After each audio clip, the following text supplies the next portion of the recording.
to come in. Hey, welcome in, Ryan. Hey, Britt. How's it going? We are back with Killer Frequency. I was scrolling through YouTube before I found your other channel, Cat and Britt, and I think it was called Watch 2 Videos. They were epic. Yeah, that's, we want to go back to that, but Britt and I haven't really had a lot of time. There's some more videos we got to make on that channel. So, yeah, it's not hidden. It's actually in the description of every stream, I think. But yeah, it's some good stuff. If you guys want to watch me IRL, that's our IRL channel for Britt and I. So, yup. So, continue. Yeah, no worries. No, it's fine, dude. You guys are all good. I think, let me double check. I'm fairly certain. We put it in the description of our streams. Forcing yourself awake to watch this. Your part 1 looked awesome. This game is awesome. Come on, load. Okay. What are we at? Objective. Resume. Oh no. Yeah, it's at 2 hours. Oh yeah, we're in between objectives. Yeah, we gotta talk to her. Yeah, look at this game. It's so cool. Hi. I see you on the other side of the glass.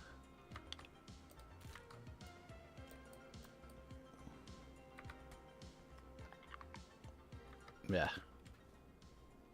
And then the voice acting and everything is good, so you gotta watch this, then Mr. Pond's at 2:30 a.m., then you're up at 6 a.m. Wow. Well, you think I'm waiting for the lady to call back?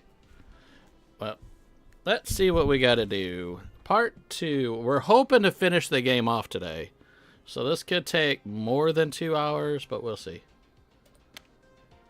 Okay, Forrest, shut the music off. Hello, caller. You're live on the stream with me, Forrest Nash. This is Dudley from the Brotherly Fraternity of Engineers.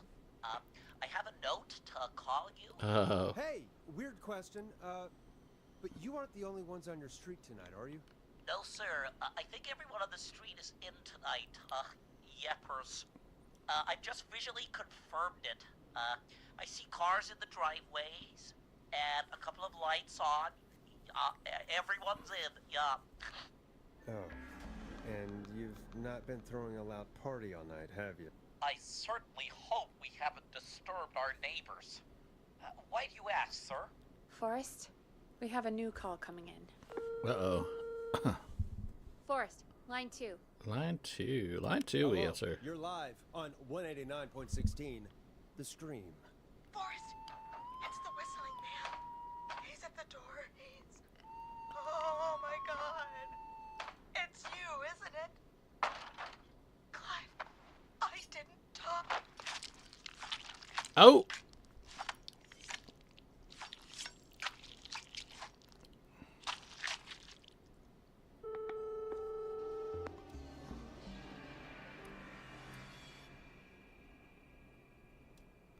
I guess the takeout here is...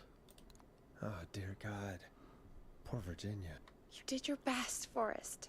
To everyone listening, I know things look bad, but please don't lose faith. I guess we We guessed the will wrong stop this restaurant. whistling man. And I think Virginia may have just given us the clue we need. What was that about Clive, I didn't talk? Do you know what she meant? There's a janitor here at the station named Clive.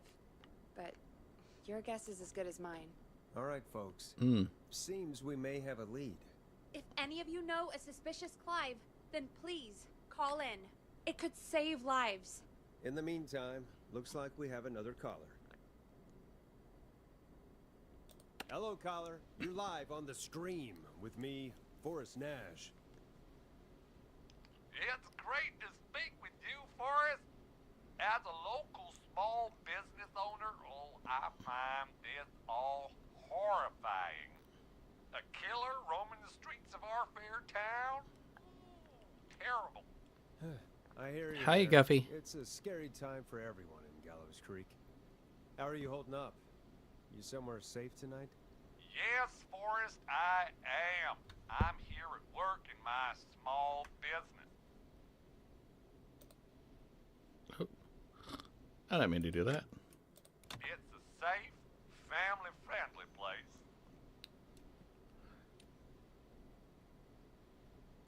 Oh, what small business do you own? Oh, well, I'm not really big on promotion, but since you asked, it's Ponty's Pizza! Jesus. The best and only pizza place in town! Come on down and get yourself a cracking deal on our 2-for-1. God damn it, Ponty, no! No free ads! I wonder what would have happened if we called Ponty's instead. Look, he's gone now. We already have somebody else on the line. Just take a deep breath and let's keep Where? going. Oh, there. Evening, caller. This is Forrest Nash, host of 189.16, The Scream. And tonight's 911 stand-in. Hi. Hello? Am I on air? Sure are, caller. What's your name? And what have you got for us tonight? Name's Eugene Stein, and I've got a heart full of love, Forrest. I'm hanging out in the middle of the maze, Oh. listening to your show, looking up at the stars and waiting for her. You got a special lady coming out to see you. Yeah. Molly. We planned to get lost in the maze tonight. To take our first journey together into the love labyrinth. That's why I'm calling, actually. I thought she'd be here an hour ago. And since I've listened all night to how cool you play it, I thought you were the perfect guy to ask. Should I call her up and ask if she's coming, or wait and see? For real, kid? What? If you've been listening all night, do you really need to ask me? Yes, that's why I'm calling. Eugene, you really need to go home to your parents. My parents are dead, actually. But, Oh, jeez. yeah, I guess it's not the night. Hang on. I hear some rustling. I guess she came after all. Molly! I'm in the middle! It'll take a little while to get here, but, thanks again, Forrest. It's been good talking. Whoa. Wait a second. Molly can't whistle. No, this is supposed to be the best night of my life! Not the worst. Eugene, do you know the way out? It wouldn't be the maze if he could just remember the way, Forrest. She's right! Listen, Eugene, breathe, hide, and call back in a minute. We'll get you out. I'll do it for Molly. But please, hurry. Well, listeners, while Peggy and I deliberate, here's a track for all you lovers out there. Lovers. What track do we want for lovers? Late Night Lurkers?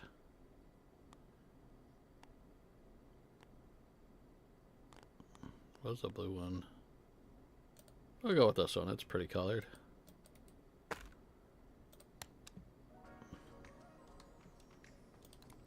How the hell am I supposed to get him through the maze?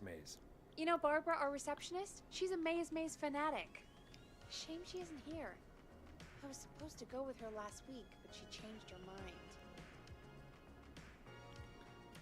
I'm not ignoring chat. I can't talk over them talking. Okay, let me catch up on chat. Guffy brought corn snacks. Welcome in, Guffy, by the way. An Irish Mr. Pawns.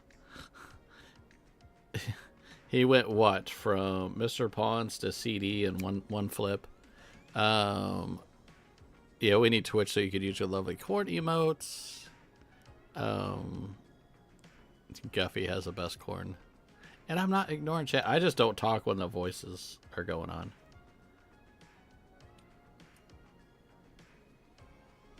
You were gonna go last week. I thought the maze was for kids. It's not just for kids, Forrest. The maze is fun for kids and adults. Maybe we should call Barbara then? If she's so big on the maze. We could, but I don't actually know her number. But she probably has maze stuff somewhere. Go and see what you can find. That'll hopefully be enough. Which one is Barbara again? Barbara! You know, Barbara! You know, Barbara. Forrest, I've seen you speak to her. Help me out, Peggy. She's the receptionist. Sits at reception, never does any work because she's talking to Brad all day. Ring any bells? Right, yeah. Sorry, I guess it's just the stressor. No excuses. Just go and find something to help us. There we go. Barbara.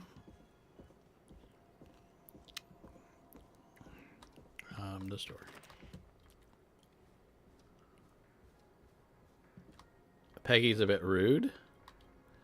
Peggy's keeping him in track. I think this is what I needed. Here's what I was looking for. Oh, which way? No, not throw it. There it is, E.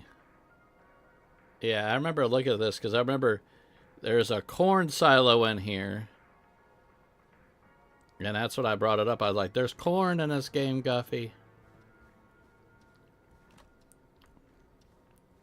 Is this it? No, it's this one.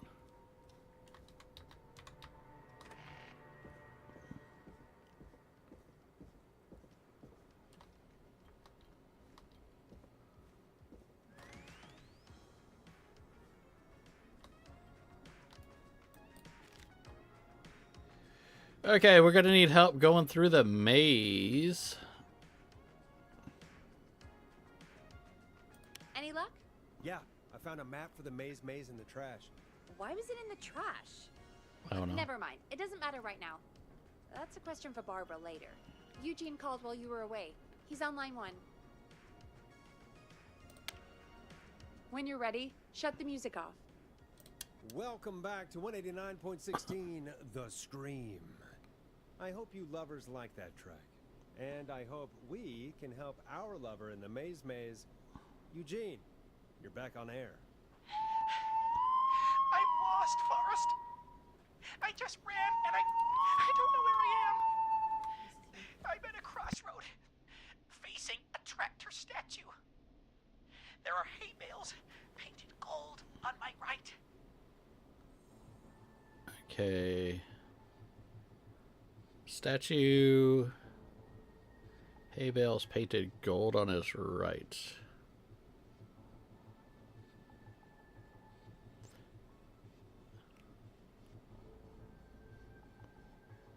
Where is he? Hay bales are 2.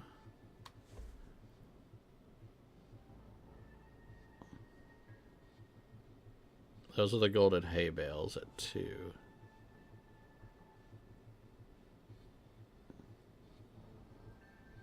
So do we want... So... Sorry, a brick came down at the time. And I didn't listen to it all. So we're going to kill this kid, right? Nope, we're not. So what do we want? So it's on his right... Oh, we need to get him out. I need number 1, the tractor statue. We need to figure out how to get him out, which is up north.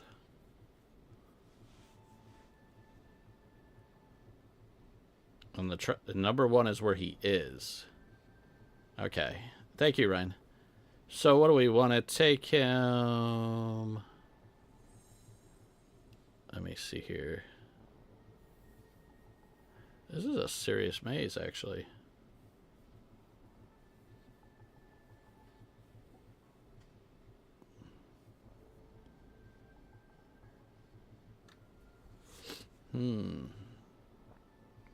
We don't want to go north, because if that's where he is, but the way out is north. You know the way out?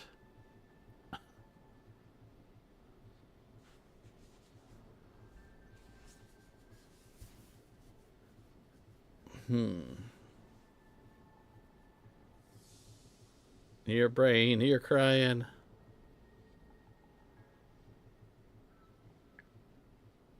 A Pokemon Go Charizard. Emilio, welcome in, welcome in.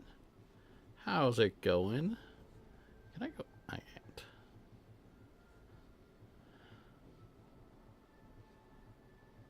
I wish you could see my cursor. Oh, actually, you can.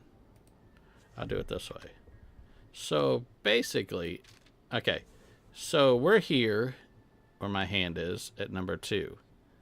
And he's here, but the only way out I see is to go up and around and through to get up there. But if he goes up, he'll get attacked by the Whistler.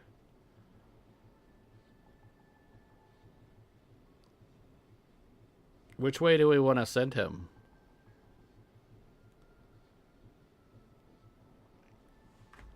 Do we want to go left, right, backwards? Where's the Whistler? I thought you said he was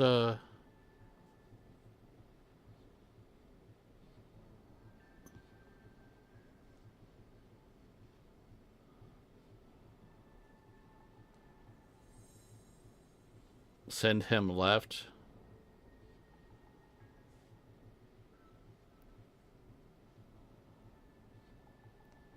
I think the Whistler, did you say the Whistler was at 1?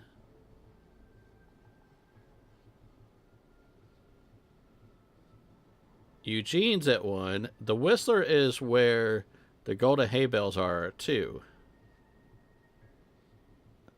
Oh, so they're reversed. So he's at 1. Okay. So he needs to go left. Because he said the golden hay bales were on his right. Am I right? Is that what it said? I wish you could repeat it, but you can't. Send him left. Everybody's going with left on this one.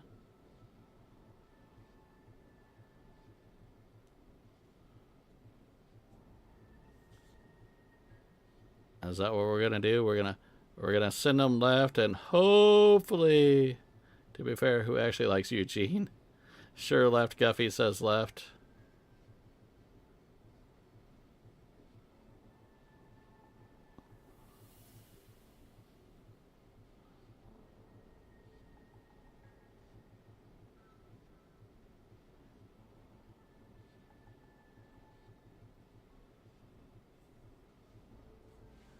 All right, everybody says left.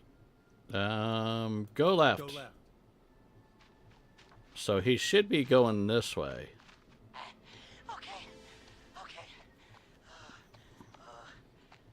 I went left, then tried a right. I have a pig statue in front of me and a creepy rocking horse on my left. Okay, so he went left. Okay, so he's got a pig statue in front of him and a rocking horse on his left. Let me look at this. So pig statue is 3. And a rocking horse is... That's realistic horse.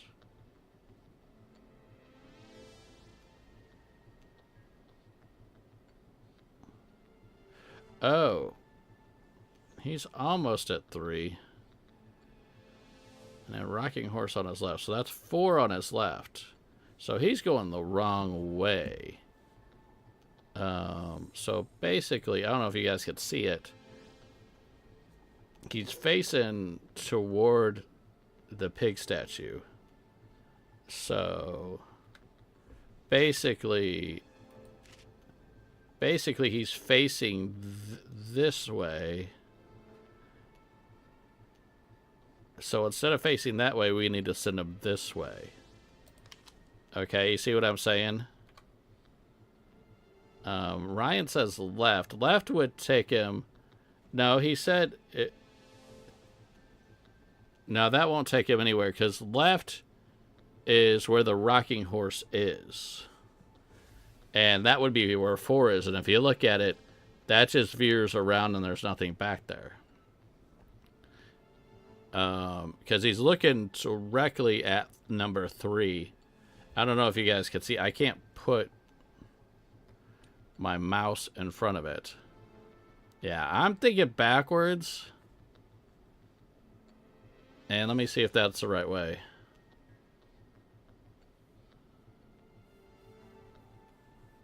Yeah, let's see how far he runs going backwards. I think that's the right call here on this one, because that sends them toward the exit at least. Okay, let's go... Oh. He couldn't go left anyhow. We had forward, right, or backwards. Right takes him right back where he came from. Forward puts him toward the horse. Backwards would be the only answer, I think. Go backwards. Why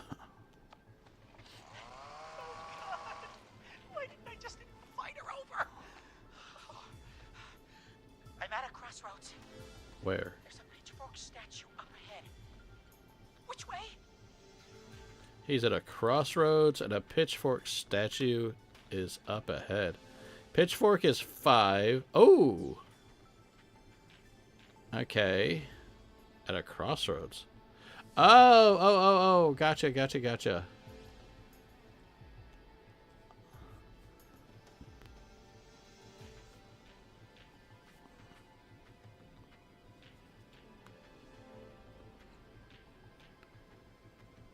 Crossroads. No, he's head. It looks like he's going the right direction. Okay, so he's got to go... I don't know if you guys can see it.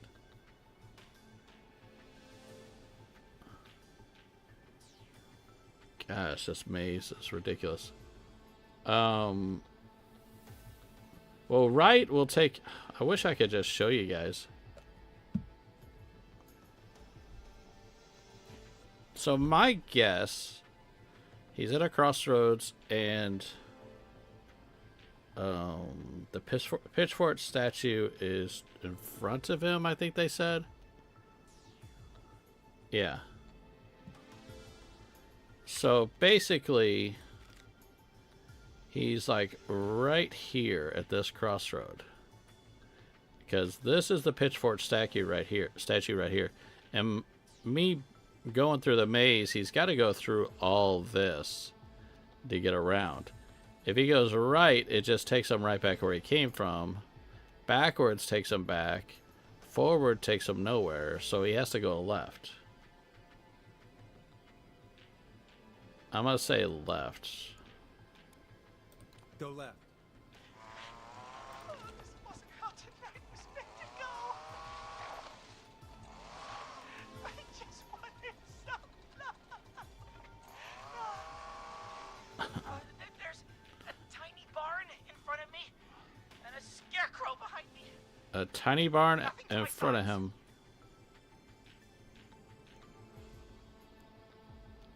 Okay.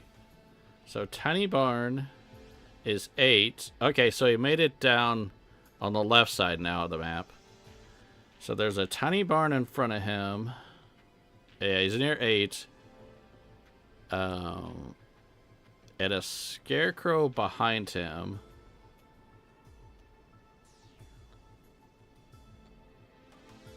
At 6. And nothing to his left or right. So he can't see 7. So he's right by 8 at that crossroads by 8. And he's looking directly at 8. So he needs to go. Is this right?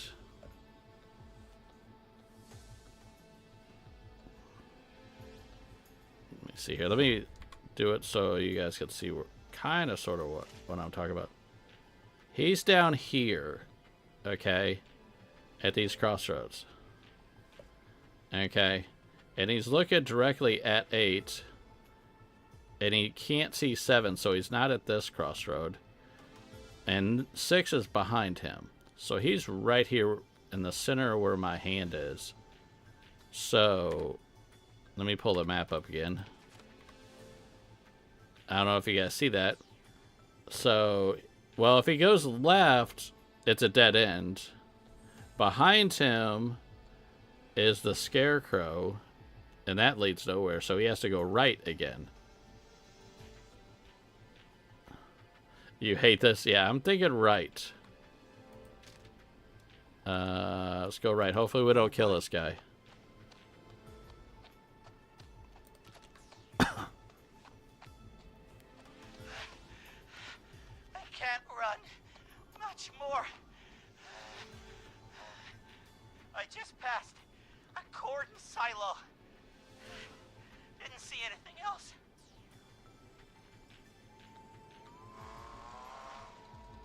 Please. Where do I go? What? Corn silo is at 9. He passed it. So following the path, he went past the corn silo and didn't see anything else on the way. Oh, he's going to end up wanting to go right again at the very next right turn, and that'll get him out.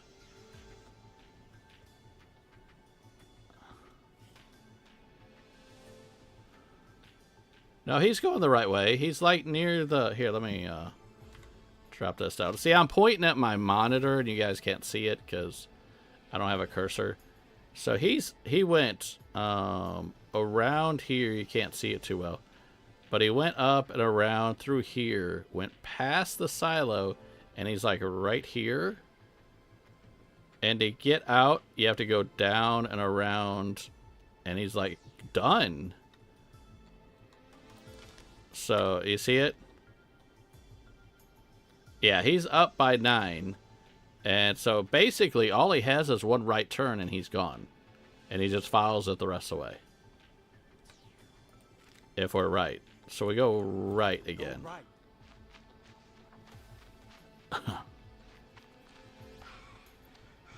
We got it? We got it?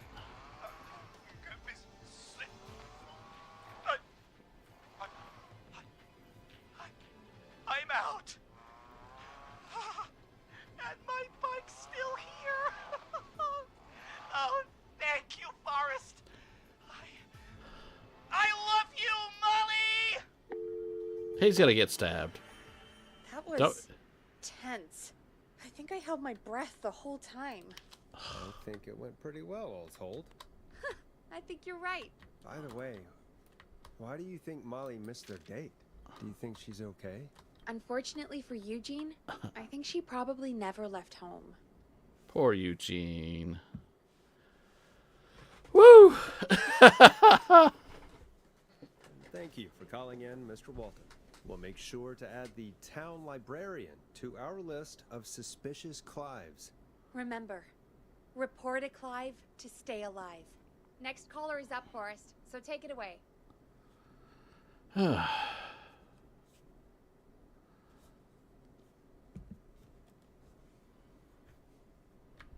And we have have no a call radio waiting. on. I know.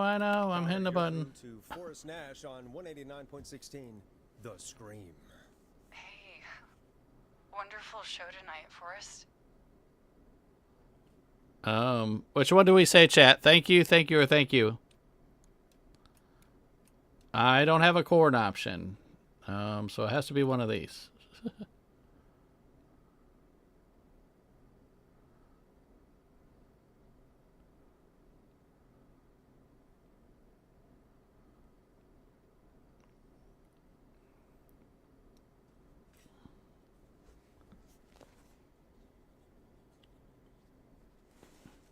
Thank you, no punctuation. Okay. That's kind of you to say.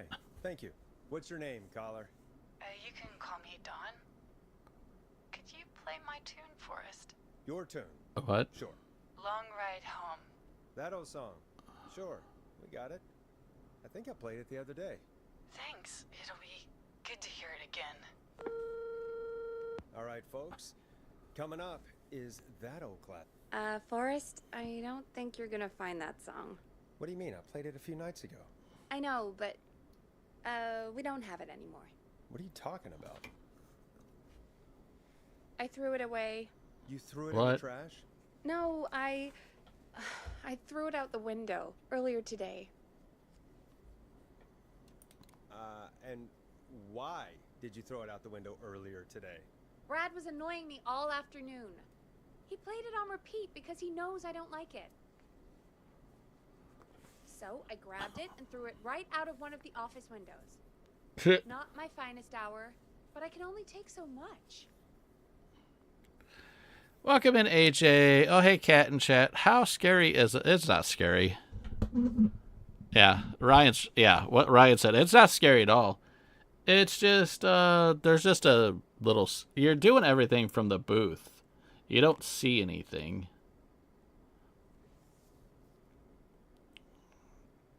What do we do now? Right. So, what do we do instead then? Let's just play a different song. We've got more important things to think about anyway. Gotcha. Okay, folks. Here comes some unrequested music. Sorry about that, Dawn. Maybe try again tomorrow night. Sorry. Alright, we'll just play the song that's on there.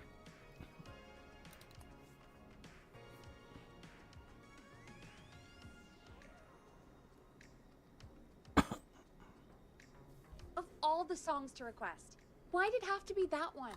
Gee, Peggy, what did the barn finds ever do to you? It's Wrote Peggy. that song for one. It gets real old when you're forced to listen to it on repeat for years. Why couldn't they just request Roddy? Oh, Forrest, scrap the song. We have another caller. Okay, Forrest, shut the music. Sorry to cut the music short, folks. Callers take priority tonight. Welcome to 189.16 The Scream. This is Forrest Nat. Forrest. Oh, thank God. It's me again. Murphy. Talk to me, Murphy. What's wrong?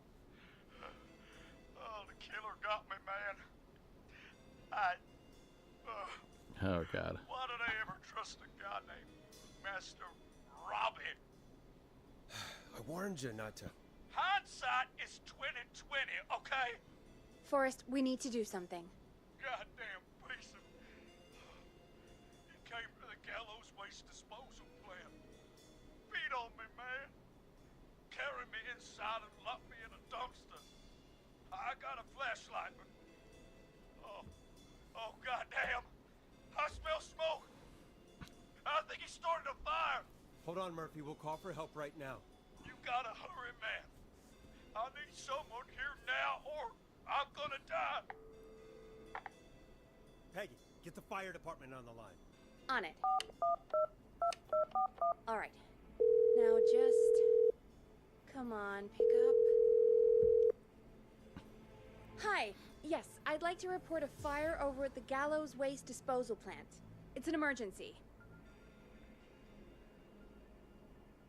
What do you mean it's not operational? Why is there no backup vehicle? Oh, God damn it!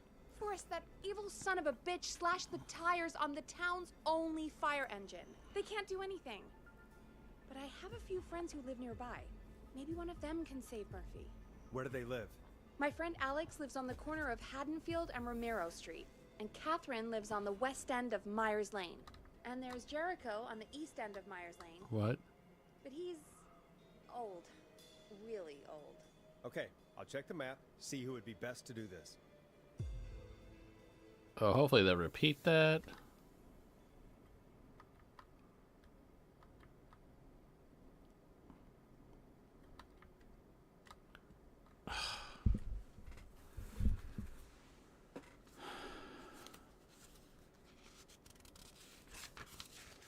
Give myself a piece of paper. Normally I have something ready.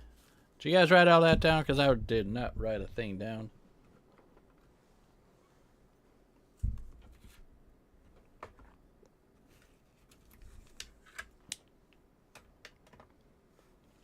Okay.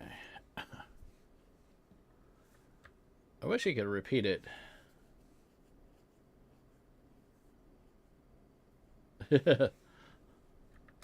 What if I talk to her again? All right, Forrest, who should I call? Who can help Murphy?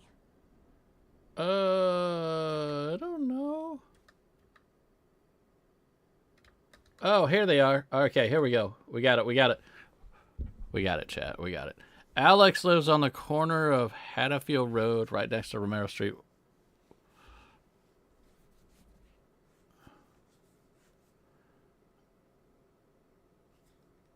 For what? The fire department?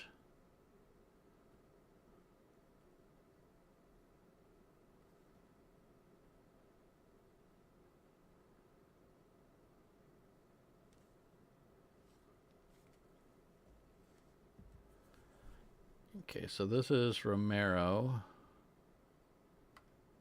We're at Haddonfield. Okay, Haddonfield is right there. That's Romero and Haddonfield right there.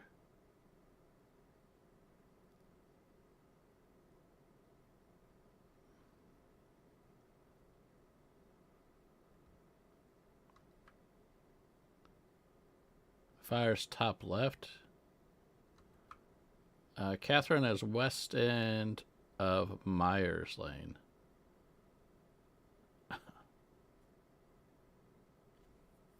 Top right. Oh, there it is. Waste disposal. Yeah, you're right. Where's Myers End?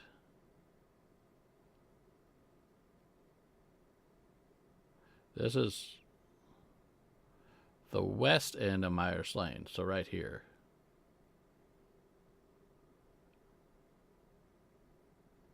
Or is it the cemetery? It's not the cemetery.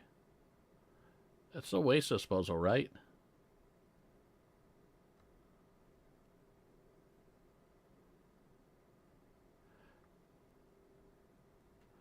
Yeah, so Catherine lives on Myers Lane. Alex is Romero. Old man, whatever his name, Jericho, lives at the east end of Myers.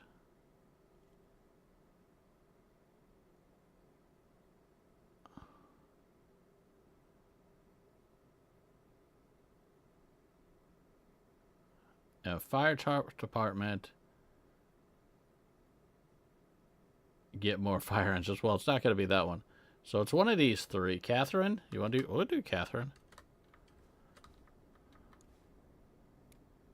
Catherine, we'll click on it. Catherine. All right, give me a second. Oh, well. We'll see.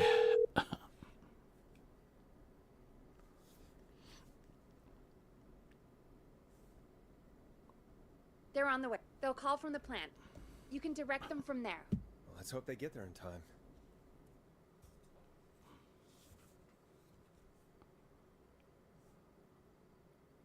Call coming in.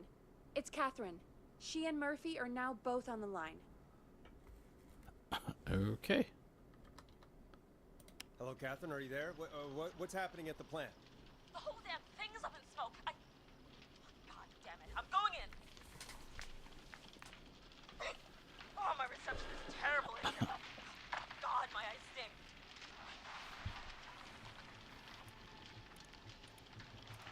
What?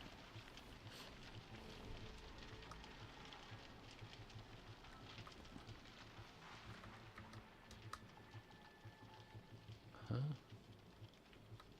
She dead.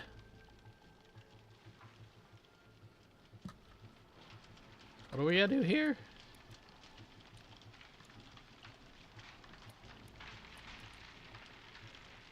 Oh crap, we were meant to memorize where he was. Ooh.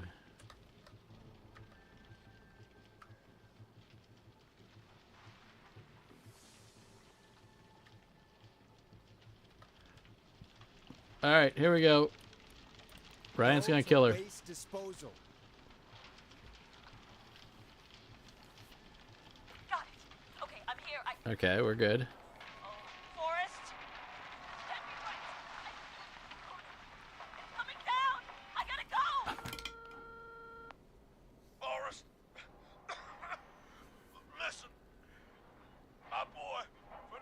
Yeah, that one, right? Give him a message. My final words. I will. What is it? Tell him. Tell him to study kung fu from a real master.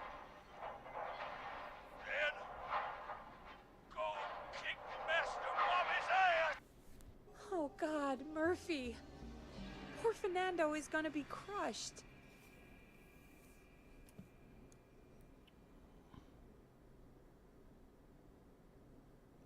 Jeez. That's no way for anyone to die. Terrible way to go. Yeah, Murphy. I promise we will stop this. For you and for Fernando. Peggy. It's going to be... Forrest, we have another caller. Let's not waste time. Welcome to 189.16 The Scream. With me, your host, Forrest Nash. Forrest, Teddy Gallows Jr. here. I just want to say that my thoughts and prayers are with my Gallows Creek neighbors during this awful time. Oh, it's mayoral candidate and scion of the town founders, Mr. Gallows. Are you in danger? We need to be a town of law and order. We need cops who have the tools and funding they need to keep us safe. Okay, Teddy. I know you're an outsider to our little town here, Forrest. But you're really stepping up to bat for us all tonight. I just want to say thank you for taking a swing for Gallows Creek. Jackass. Right. Thanks, Teddy. Now, are you... Teddy, you lowlife. This is not the time to promote your damn campaign. I just want to make sure our town is safe and prosperous. That's why the Gallows Family Factory, founded by my father, Theodore C. Gallows, God rest his soul, which employs over 200... Teddy, unless you've got an emergency, I'm cutting you off. You know what? I do have a problem. A problem that's ruining our town. You know what it is?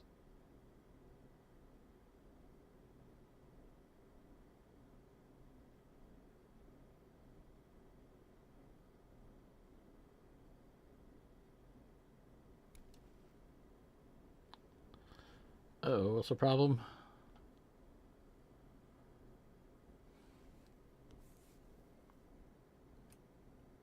Yeah, how about the goddamn serial killer? The problem is that woman, our current mayor, Linda Cartwright. Oh, here we go. She just isn't one of us. Linda Cartwright is un-American, unstable, and... You're not better than anyone, Teddy. Just because you inherited half the town. Your producer sounds a little unstable, too. Don't you dare speak to me that way. Cut him off, Peggy. I can guarantee this kind of thing will not happen when I Okay. take office. The moral decay of... And that's enough of Teddy Gallows Jr. in one lifetime. I always feel disgusting after hearing him talk. Just play an ad, Forrest? I need a minute. We'll be right back after these messages. Hey, Sam, welcome in. Oh, I got some. Already had the tape in there. Hey, Sam. Hello, hello. Want to double your power? Are you ready to unlock your inner warrior for only $24.99? Then step into I got a couple of Master bugs. Robbie's deadly dojo of Kung Rate and receive direct by video warrior instruction from me, Master Robbie. You will learn the 4 qualities of an ultimate conqueror. The power of the alligator, the discipline of the tarantula, the speed of the tuna, the poise of the scorpion, and the wisdom Ooh, of straight the in. bullfrog. Using classified techniques, I'll unlock your inner chi after only 5 Oh, first in video twice. Ultimate power and wisdom can be yours now for the low, low price Peggy, I need to leave for a break. Also, Peggy, still sitting there in her chair. Yeah. Hey, Granny does games. Welcome in. Welcome in. Never forget the element of surprise. If you buy today, you'll receive 2 additional VHS tapes. The tornado technique and karate lovemaking. You be looking while you work on the Dinkum Wiki. Awesome. Lots to do. I bet. I bet there is. On line 1. All right. We got a new caller. Hello, caller. You're live on the stream with me, Forrest Nash. Uh-oh. Hello, caller. Get your notepads ready. I need the police. I'm Forrest Nash. I'm standing in for 911 tonight. What's wrong? There's a guy hunting me and my friends. I think he's killed some of them already. That's him. He's just outside. I can see him from up here. God damn it. She's just a kid. Where are you? Are you somewhere safe? Oh my god. Oh my god. You stay with me, kid. Focus. I can't do this. Yes, you can. Focus. Tell me, what's your name?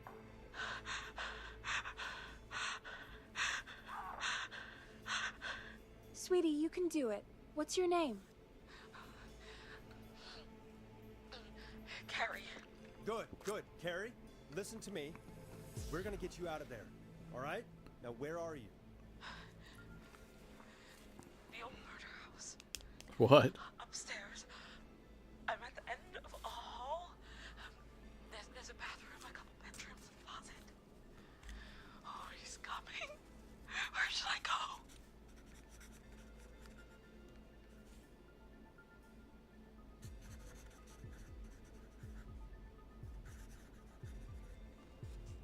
Oh, where do you go? I don't.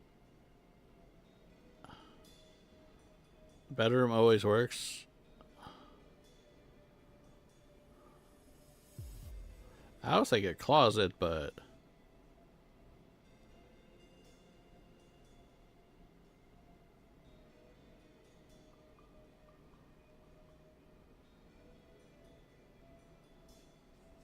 But we'll do bathroom is a no-go. Hey, Rymanora, how's it going? We'll do the bedroom. Go to the bedroom. Okay, I'll... Uh-oh. Is she gonna make it? He's here. Uh-oh. No! He's here. He's gonna kill me. Forrest, I don't think we can... Don't move!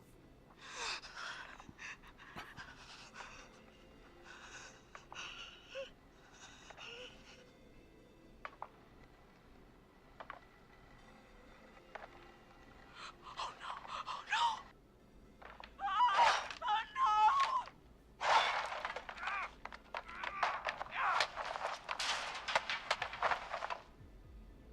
I didn't hear a whistle, though. Forrest! Yeah. I'll say I did not hear a whistle, though. What? Are you kidding me? Okay, what the hell is going on here? Oh, who's on the phone, Carrie? The cops? It's just a joke, jeez. Wait, isn't that... Jimmy, that wasn't funny, you sicko! Of course I called the cops, but some guy just answered instead. What guy?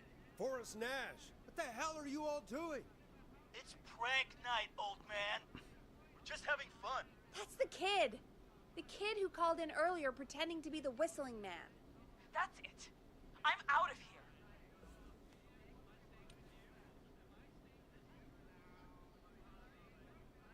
Jimmy, everyone, it's really not safe to be out. Please, go home. And waste whistling night? No way. That little idiot. Whistling night? It's a stupid tradition. Especially stupid since that one kid died back in... Would you take off that stupid mask if it's hard to breathe? Who's under there anyway? Is that you, Seth? Idiot!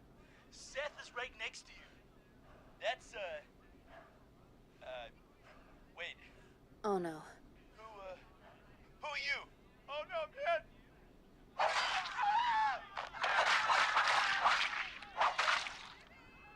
Everyone, get inside! This better not be a prank. You two, barricade the door. Scott, Heather, you barricade the back. As long as he's out there and we're in here, we're safe, right? You bought time, but not much. Forrest, we have to... Heather, I already called the cops. Forrest picked up. He's the best we're gonna get. Who is with you, Carrie? My friend, we drove out to the old murder house and... Of course! The van! Who's got the keys? Jimmy had them. Jimmy. Oh no. Jimmy had the keys. Okay. Welcome in, Rymanora. You're coming in at a good time. We got a bunch of frat kids getting slaughtered here. Oh my gosh. How are you doing today? Classy, welcome in. Who else? We got what? Sam and Granny and Ryan all here. All right. Yeah, we're let me see here. Sorry about Jimmy. It's gonna be okay. Chance, what's up? How's it going? You guys are all coming at the heat of this game right now. We're trying to figure out the puzzles and how to save people. We saved one. We had 2 people tonight, and we saved 1. So we're at 50-50 already. So, Okay. It's gonna be okay, Carrie. Right. We'll figure something out. Between all of you, there's gotta be a way to beat this. Just sit tight, okay? okay.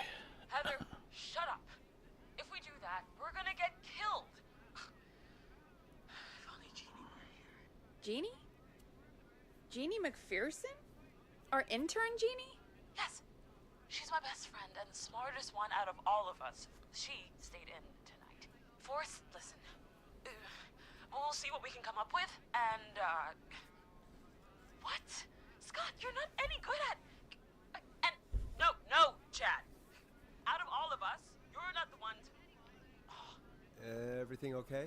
No.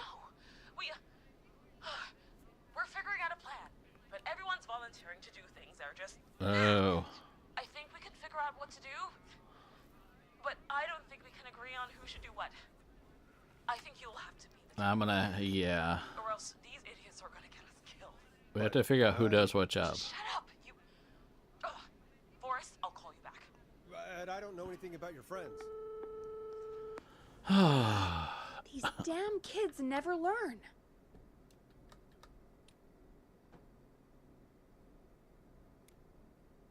Are you okay?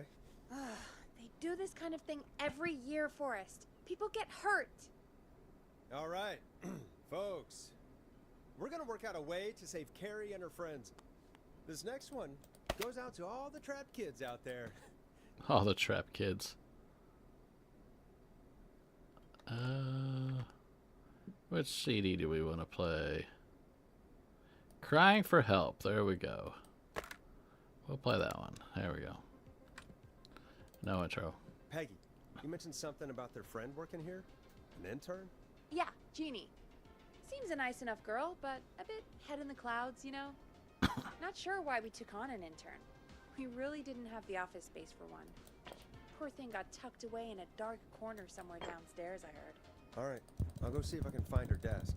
Hopefully she has something we can use. Okay, we gotta go to Jeannie's desk. Alright, here we go. Peggy said her desk is downstairs.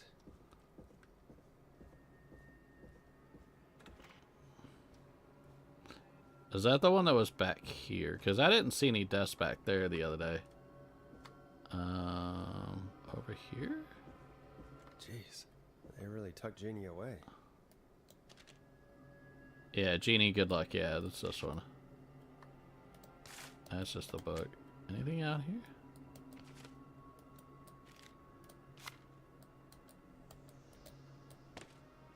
These are all tapes. Friendship quiz. Ah. This might work. Here we go.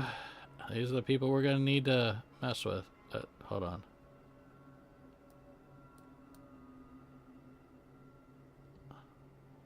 Oh, it's double-sided. That's lovely. Alright, so here we go. This is what we needed. We'll make it through this. Maybe.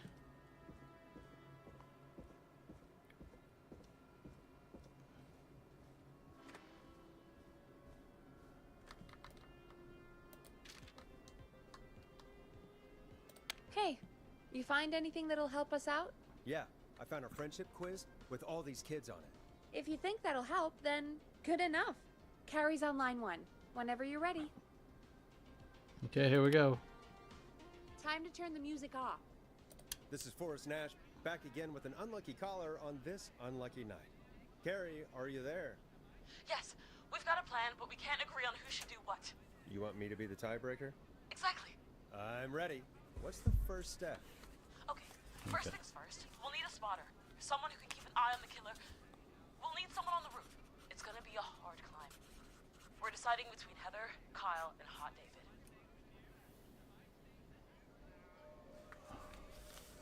Heather, Kyle, and Hot David for a spotter to climb on the roof. Okay, Heather. Most likely peak Mount Everest. That would be all 3 of them. Oh, no. Heather got 3 slashes. Okay, so Heather wins that one. Most likely become an Olympic athlete. Heather ties Hot David, so Heather's still the best one. Okay. Most likely to be everyone at go-karting? No. Most likely to trip while running in a horror movie? Heather. She might trip, but she's got the highest rating. I don't even see Hot David hardly on here. Oh, I guess tied there. Well, we go Heather. Let's go Heather. Heather's got this. Yes, Heather, he picked you. Now please, stop talking about all your cheerleading trophies. Part 2, the Whistling Man padlocked the gate back to the road. Before we drive out of here, we need someone to pick the lock. We need a lock picker. Seth, Jennifer, and Scott all want to do it. Seth, Jennifer, and Scott. We need a lock picker. Alright. Seth, Jennifer, and Scott. Most likely to end up in prison. Seth.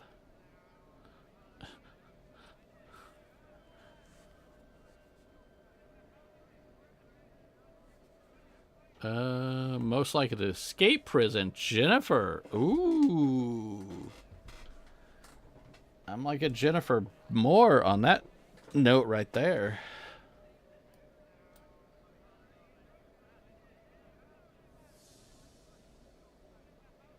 Most likely to... I'm thinking Jennifer.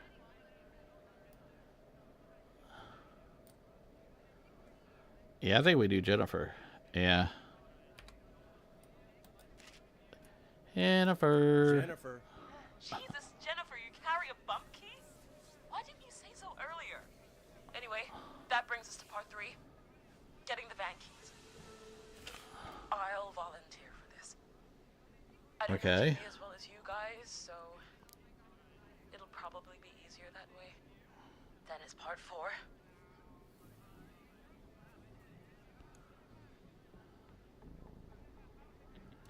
This is a very detailed plan. I'm impressed. Yeah, it's weirdly easier to think when you're about. You're doing great. What's the next part? Part 4, we need someone to lead the Whistling Man away. We need a fast runner. For this one, we're trying to decide between... Who was it again? Hot David, Cynthia, and Scott. The fastest runner. Olympic athlete would be... Hold on. Cynthia, Hot David, and Scott. Yeah, we already used Heather, so we can't use Heather in this one. Ryan says Hot David. Yeah, that looks pretty good as far as Olympic athlete. What about this side?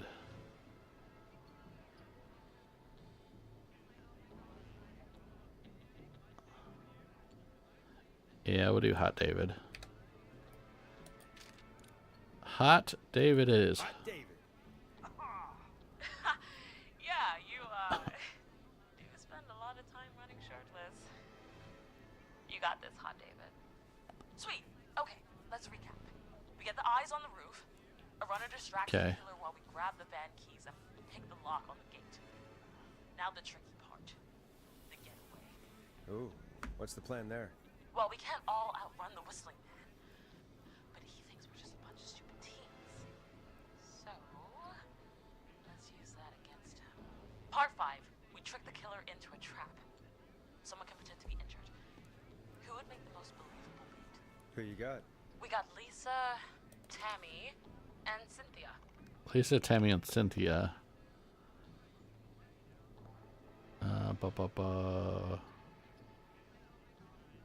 Tammy's the worst poker face, so she's not an option. Most likely to win an Oscar is Lisa and Tammy. Ooh. But she doesn't have a good poker face, so I guess she's decent on acting, but her poker face is off. Ryan's thinking Tammy, but she... most likely to end up in a car crash. That ain't relevant.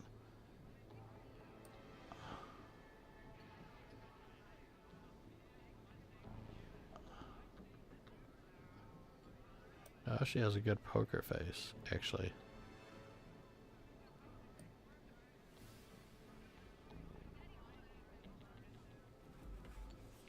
I go Tammy with this one?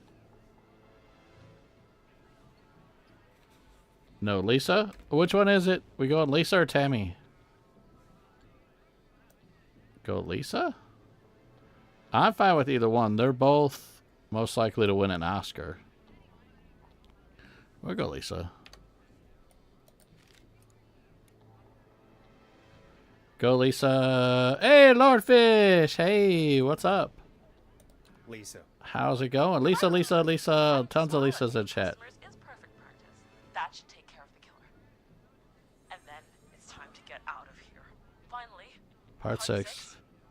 We need someone who can drive us through the woods. Somebody that could drive. Oh, Mario Kart. Should it be Best one at Mario Kart. Chad, Scott, Cynthia, whatever. Forrest, you know what to do. Mario Kart. Chad, Scott, or Cynthia. That was on. Oh, there it is. Most likely beat every. Is it just the Mario Kart one? Hold on, or is there a better driving one? Yeah, Scott's Mario Kart.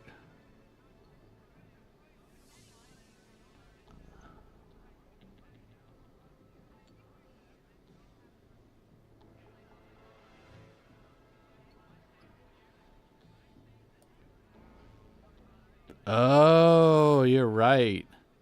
Scott's also most likely to crash. And Tammy has Tammy been picked? Tammy's not a contender, is she? Yeah. Scott's most likely to crash. So it has to be Chad then.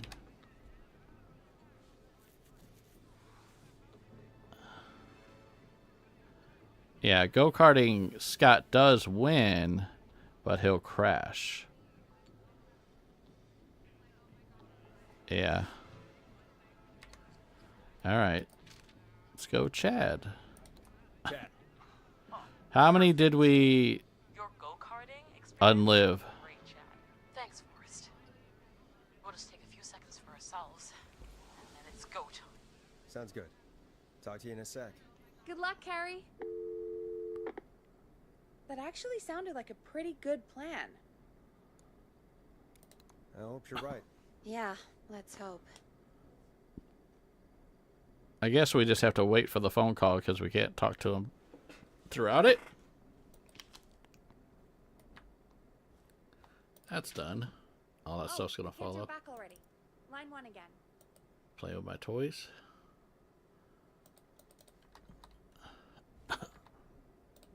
If you're just tuning in, we're coming to you live with a bunch of teens about Fingers to crossed. free a madman. Listener discretion is advised. Are you ready, Carrie? We're good to go, Forrest. Oh, they haven't done it yet. Good luck. And Godspeed.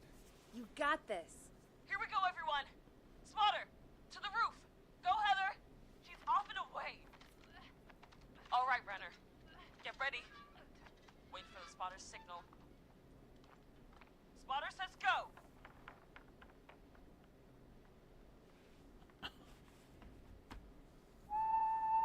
Okay, here we go. Wait. Lockpicker, go. I'll get the keys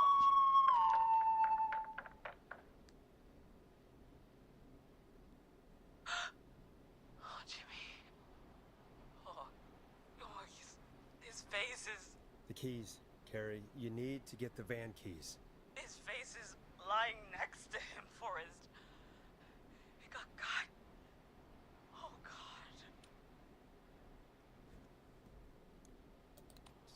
Focus. Breathe. Right. Right. The van keys. Got him. It's... Jennifer got the gate unlocked. And Hot David should be back any second. Oh, Hot David, come on. It's working. I can't believe it's actually working. You're doing great.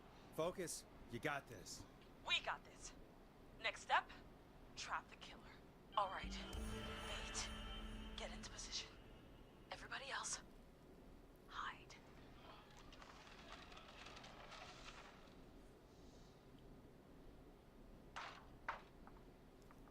Okay, performer.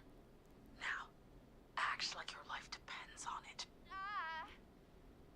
Oh. There he is. He's buying it.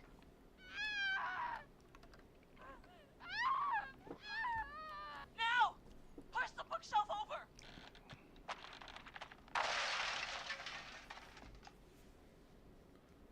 Oh my god! He went through the floor! Spotter! You need to climb down now! We gotta go! She's coming down. And yes! Heather! Quick, everyone to the van. Driver, take the keys.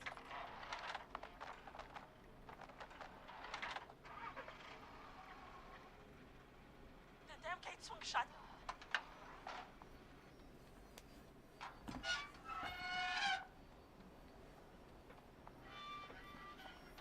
Huh? What?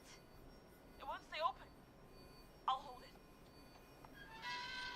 You drive through. Carrie! What was that? It's a whistling man. Drive! Now!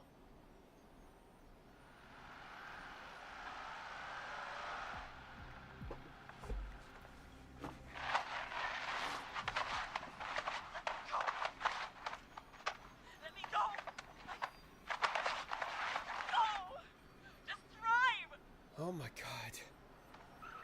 Please, no! No!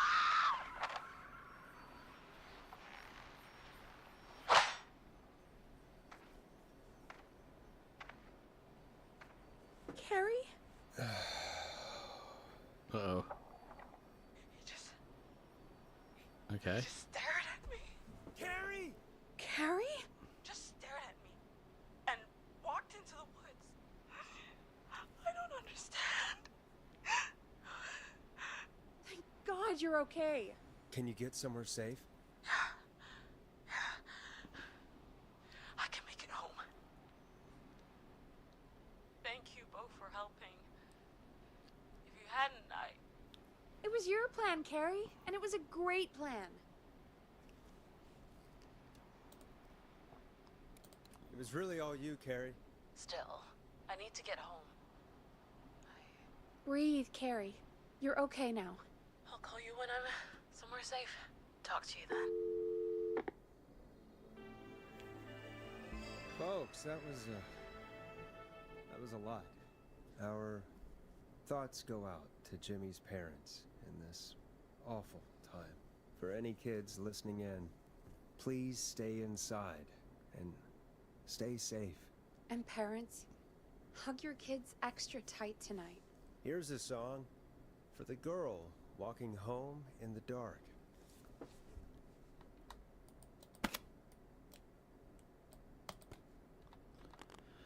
What do we want?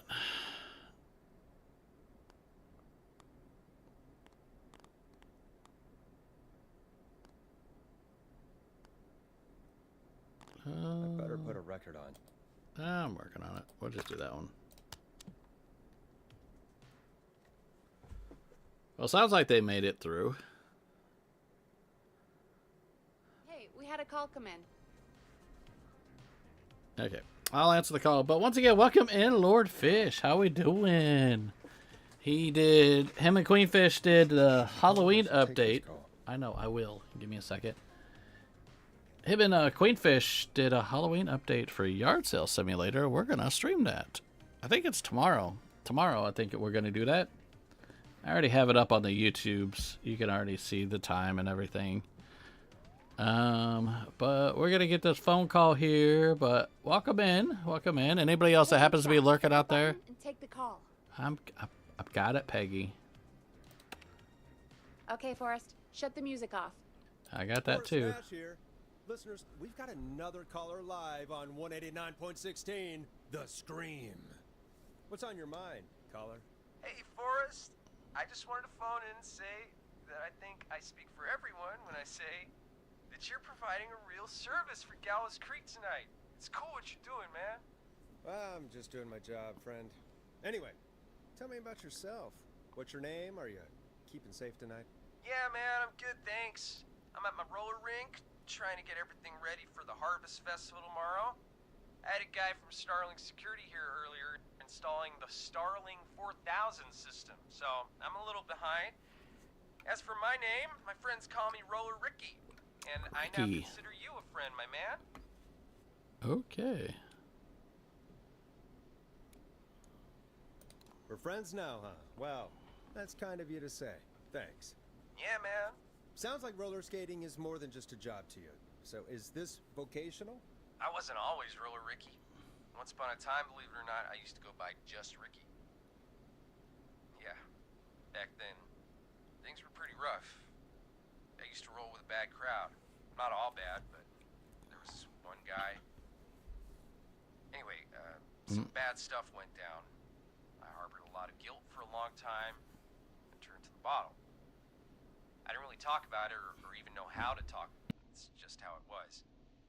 That bottle took the best years of my life. Or so I thought. It's never too late, Roller Ricky. How did you turn things around? I joined a support group. I opened up about my problems. Sharing that burden just took so much weight off. It's a long story from there, but I found roller disco. I learned how to have fun again, cutting loose and making shapes. Now whenever I get down, I get down.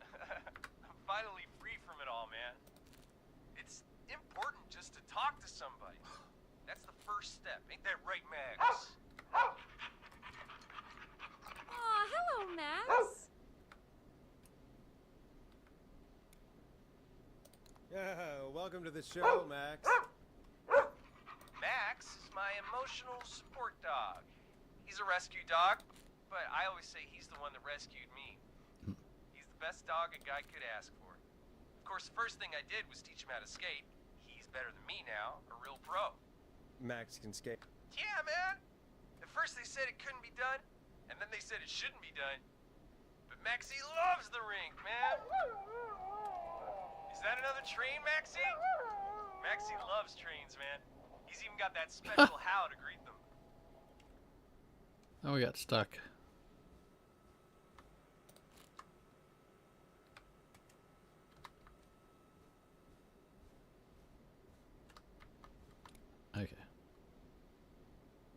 Maxie sounds like a really special boy.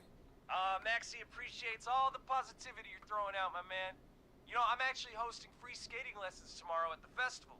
I think it's a great opportunity to give back to the community. Man, all this talk of skating's got me itching for a boogie. Before I switch my radio off for the night, could I request a song, Forrest? Something I can groove to, you know, something funky. It'll be me and Maxie's final boogie breakdown tonight. Then I think we'll take it down a level. I can do that. Thanks again for calling. You and Max, be safe now, okay? Bye, Maxie. You got it, man. Peace. Well, folks, this next one goes out to Roller Ricky and Max. Enjoy.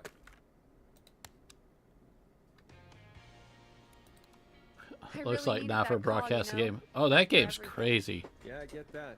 He talked a bit much for my taste, but it is inspiring to hear somebody come back from the brink like that. Yeah, that's what I meant. You were thinking about Max on skates, weren't you? Well, would you look at that? Another caller on the line. Oh, no. What are the odds? Better take it.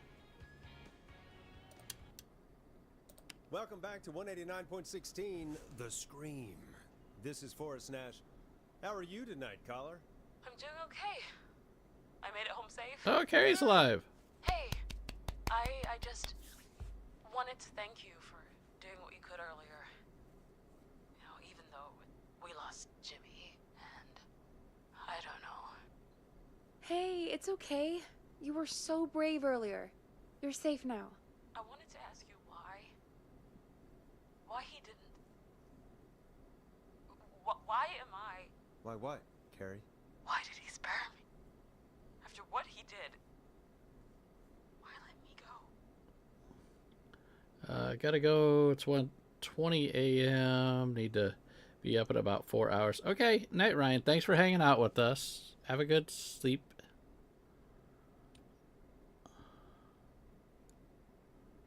Maybe he only wanted to hurt the pranksters. Maybe. Did he just think everyone was making fun of him? Did he always hate these hazing rituals? I mean, if he did, why wait all these years to... Why do this now? These stupid hazing nights have to stop. Carrie, you did so well tonight. Stay safe and rest.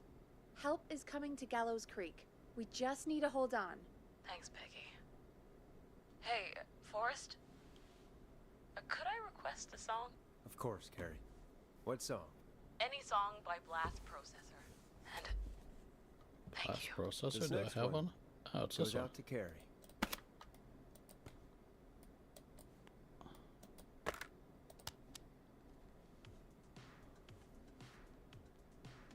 Yeah. You know, what Carrie just said has really got me thinking. About what? The whistling man left her alone. Why? There must be a reason. When it comes to masked whistling killers, I don't think a reason is a key part of their process. Well, it's something to consider.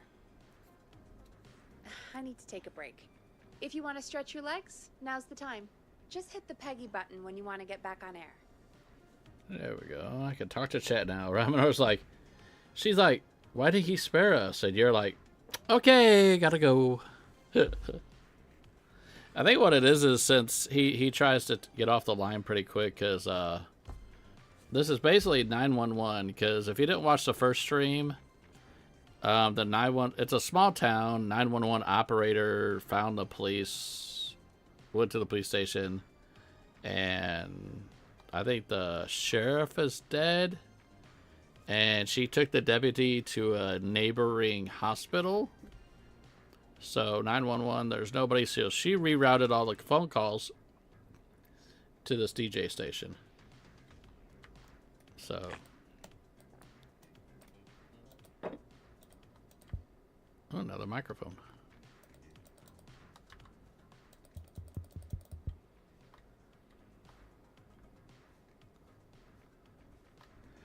All right, getting into the next chapter. Let's do this. Let's get going, Peggy. Alrighty, we could run another segment or... Oh, Scratch that, Forrest. We have a caller. When you're ready, shut the music off. You're Sorry, through to keep forgetting. 189.16, The Scream. What's your emergency? Hello again, Forrest. Oh, that call with the teens was awful. Those poor kids. Still, I'm glad the girl didn't get hurt. Thanks for your concern. Are you in trouble? What's on your mind? I wanted to ask you again to play my song, Forrest. You said you were gonna play it, but you didn't. Your name was Dawn, right? What, Peggy? Yes. Oh, well remembered. My name is Dawn, and I wanted to ask you again to play my tune, Forrest. Long Ride Home? You know, the one that Peggy said she threw outside the window? What? I'll play a track for you, Don, but maybe pick another one. We don't exactly have that one in rotation right now. No, Forrest. You do have it. It's just outside the window. There's a serial killer on the loose. I can't just go outside hunting for a record. I'm really sorry, Dawn, but we just can't get it right now. But wasn't the Whistling Man just at the old murder house? That's miles from the station. It won't take you a second to grab it. Call us back tomorrow when this is all over, Don, and I'll gladly play it for you then. No, that won't do. Don't worry. I think I can bring you around. Forrest? Peggy, I'm calling with more than a request. I know something. I think I know who's gonna be next. What? Are you serious? Play my song, Forrest, and you'll find out. Well, folks, here's some music for you while I think things over. Yeah, a little shady. Little cray-cray. Is she serious, Peggy? She's serious about hearing that song, that's for sure. Peggy, I mean, is she serious about... I don't know, Forrest, but we don't really have a choice, do we? If she's telling the truth... Then why don't you go and get it? You're It's the one one that of threw it. Reggie's KFAM regulations. I can't leave the booth while we're on air. Peggy. Just, you can do it, okay? Fine. Okay, You're we gotta a go out and good get this. man, Forrest. I don't I'll even know slide where you it the key went. to the fire door. Wait. Our fire door has to be unlocked? Yeah, it, you know, I never thought about it, but yeah. We should talk to Reggie about that later. Anyway, I'll hold the fort down while you're out. Maybe I'll even get a caller. That could be exciting. 189.16, The Scream. With me, Peggy.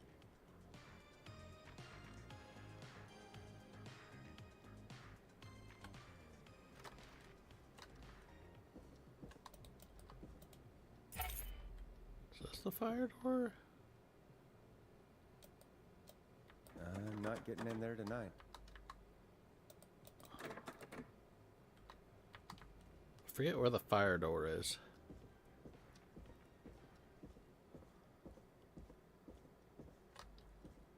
Was it up?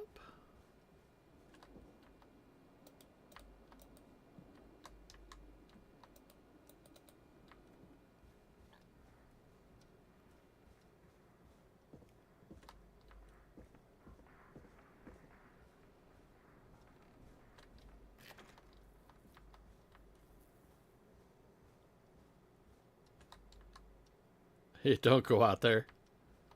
Private. So many locked doors, so few keys. None of those. That's do not disturb. Oh, that's it?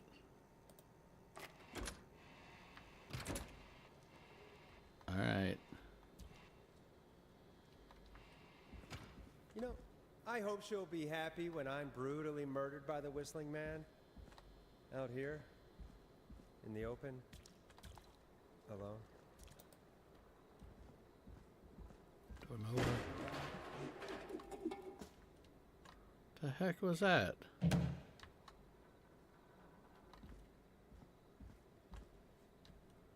Because he tossed it out the window.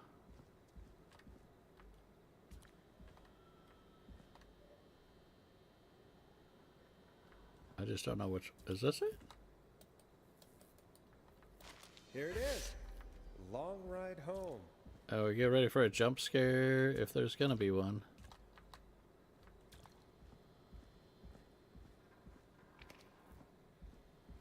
Of course, it locks behind me. And of course the key doesn't work on this side. Fantastic. Maybe there's another way back in through the basement. A door, elevator, or something.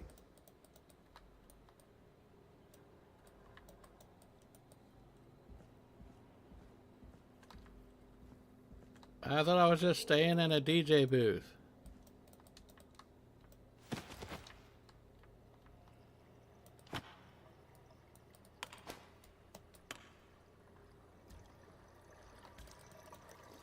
Yeah, try knocking. Yeah, that's what you would think.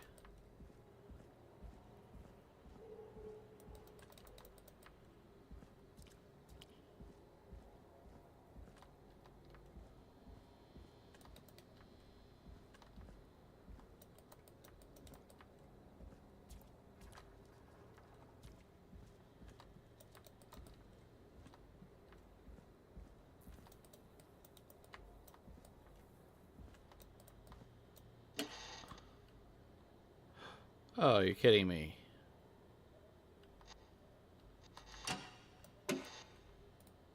Looks like I'm gonna have to hunt around for some new fuses.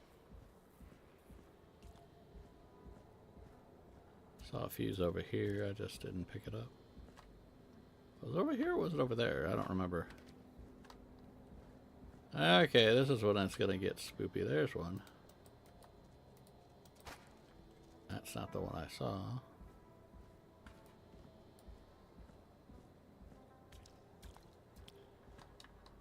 Something highlighted there.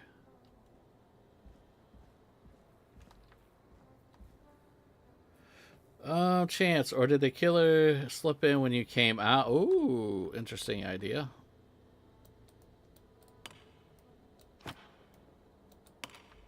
Who knows? I'm expecting a jump scare, and I don't like games with jump scares. Not to saying I can't handle them, I just think they're... A lot of them are just, I don't know.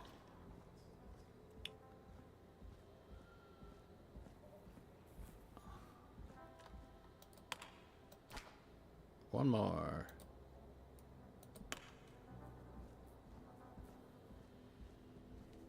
Yeah, I don't do like the Five Nights at Freddy games, so I like the good, clean horror games. Now something's gonna jump out at me. You know it. I have the last one. Actually, there's another one right there. Am I using the right one? Oh, am I putting the right ones in the right spot? Oh, don't tell me this is a puzzle. Hold on, before I put this one in.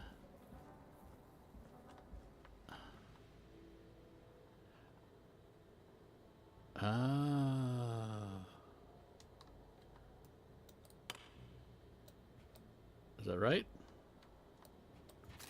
Nah. Oh, it has to equal 70. Fuses add up properly? Okay, 10, 30. Okay, so I need another 30 or something. Let me go get the other one that I saw down here. This is a puzzle. A spoopy puzzle. Oh, where's the other one? Oh, there's one. No. This is a 5-er. I don't think that one will do us any good.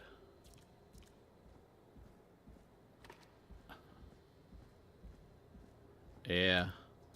It won't let me set this one down. I'm going to see if it'll let me set it over here. There we go. Alright, I think this one over here is a 30. Let's see here.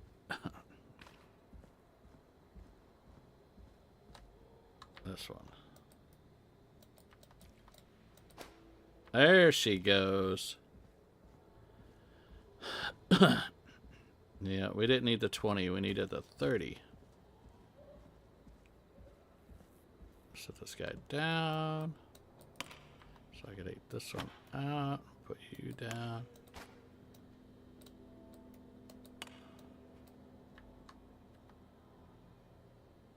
We good? Bingo! Okay. Did that do anything? It opened something. Yeah, just ran. Gotta love the games with the random fuses lying around.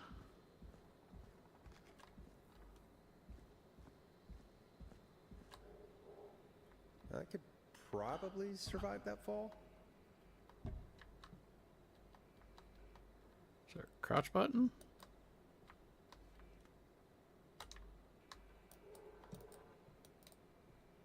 There's no buttons to drop it down lower.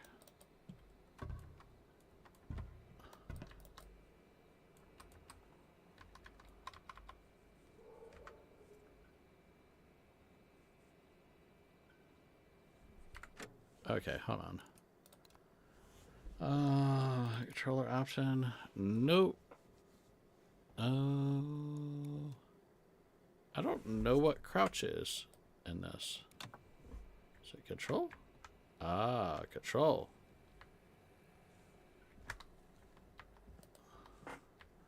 You know, I learned that at the very, very beginning of the game. Anybody hiding in here? No. Cool. Looks like the janitor's closet. What did Peggy say his name was? Clive?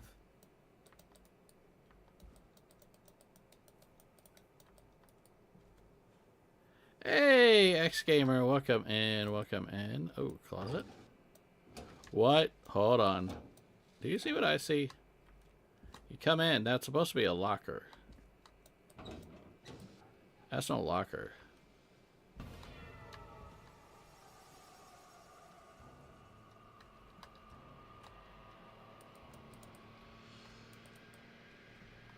What? What the hell? Peggy is not gonna believe this. Oh no, that just shut on me. Huh, there's a key. I'll just take that. Might be important.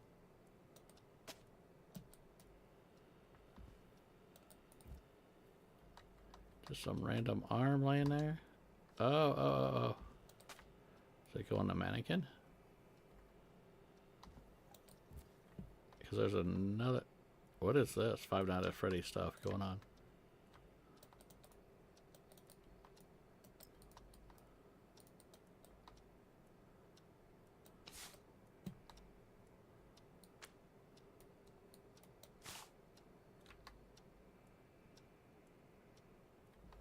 Go in the lights.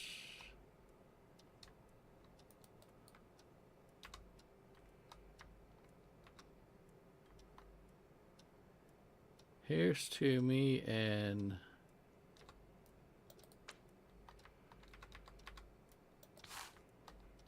Can I do it this way?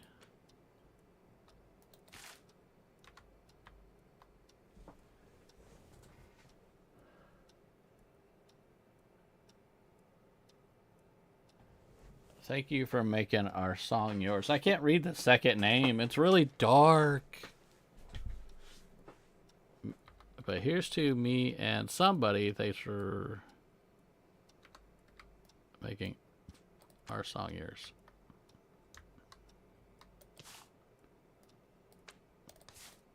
Hold on, can I rotate it? Okay.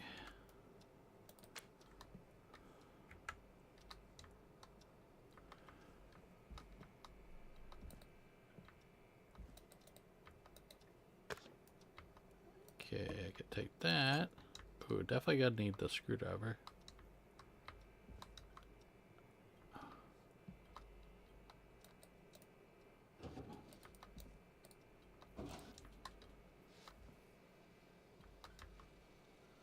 Does it shut itself? Ah.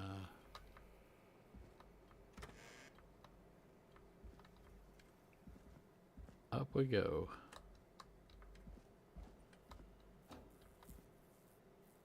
Ew. All the flies. Whoopsie. I wonder how the show's going.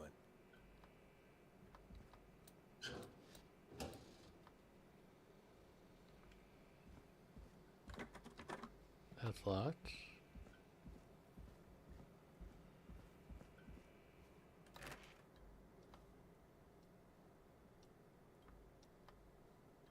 Okay.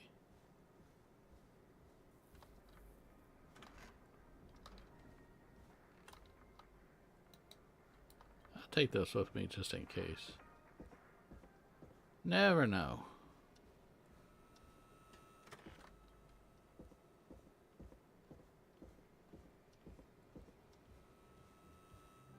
Isn't that such a good song, folks? And now for...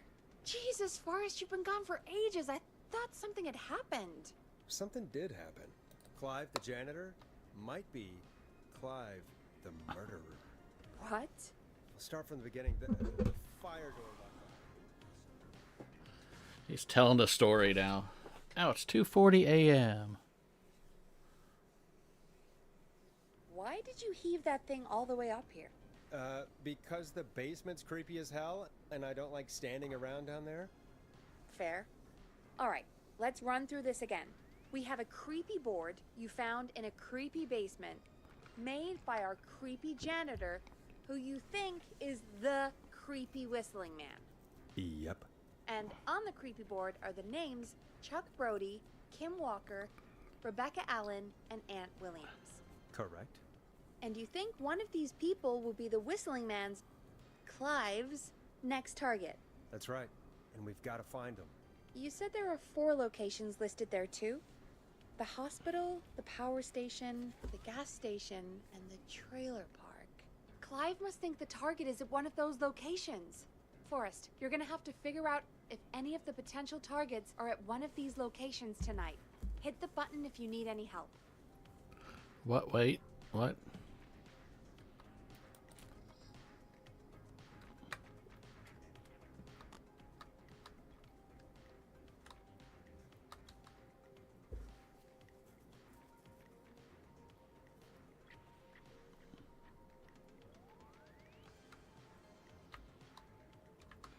Here's the information.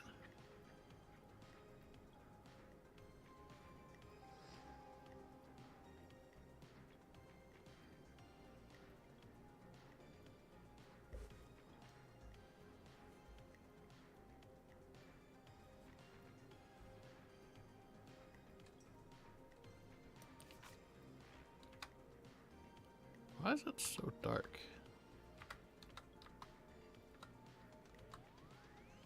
Festival disaster. Big wheel breaks. Free. 15 injured. Who's to blame? Gallows Creek. Harvest Festival closed early. Big wheel broke free. It supports. From its supports that rolled through town. More on page 12. Anything on the back? Nothing. It's just blurry.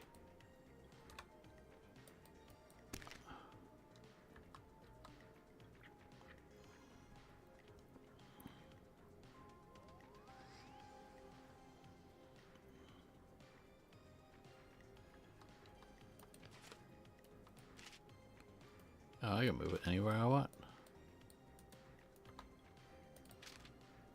Local Dr. K. Walker recommends all locals to get their flu shots ASAP. Flu season is upon us. Why is this over here?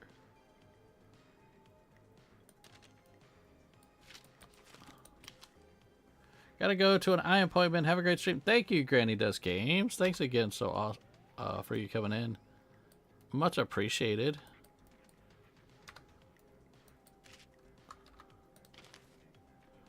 Alright, staff surge at power station. Gallows Power Station hires 20 new staff. So what? Art's the power station?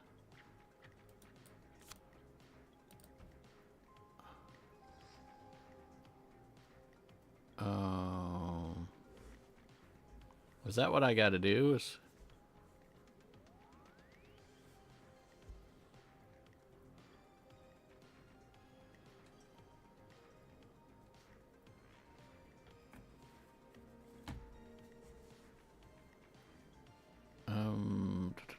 big wheel.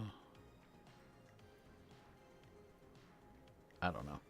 Let's talk to her, see if we get any more information. How's it going? I could use some help. It's not going well. I could use some help. Okay, let's review the basics. We need to work out who the next target is. Right. There's 4 locations, right? And 4 people. We need to figure out if anyone is at any of the 4 locations tonight. And if they are, we can call them and warn them. There must be some connections between the notes. That makes sense. Great. Need any more help? Yes, please. Sure. I think you should be methodical with this. Try grouping the notes by who they're about. You could also have a look at the dates and make a timeline. Oh. Maybe that will help rule out potential targets first. Got it. Dates, Thanks, dates. No problem. This is 72. That one's 84. This one we don't know.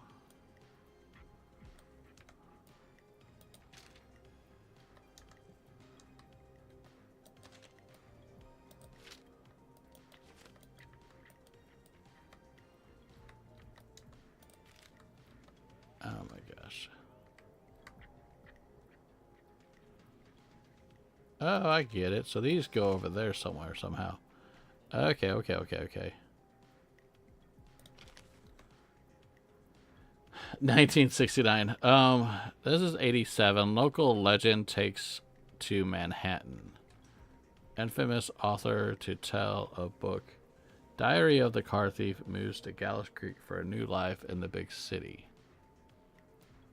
So that's an author of sorts.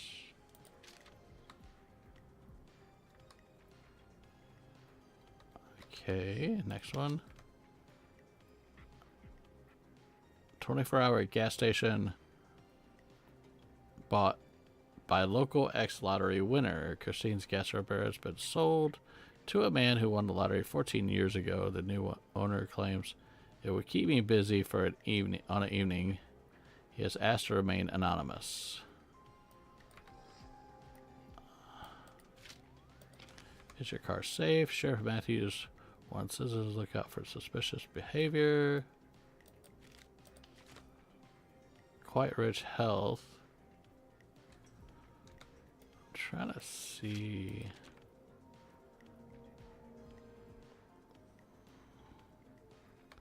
So I'm thinking, okay. So like this says trailer park. And then if I stick this here, I'm thinking like I saw this had a trailer headline. Trailer for sale cheap. Called Tyler Wallace. We don't have a Tyler Wallace, do we? No. Well, this has Chuck Brody right there. Former Gallows High School captain Chuck Brody suffered a career-ending injury as victim of festival disaster late last year. To help him on his road recovery, we are buying him some lottery tickets. Hopefully he gets lucky. Oh, okay, all right. So Chuck Brody won the lottery. Galliband Harvest Festival. Earlier after tragedy struck, only hours after opening. This isn't it. Is it this one? I saw something about somebody winning a lottery. Was it this one?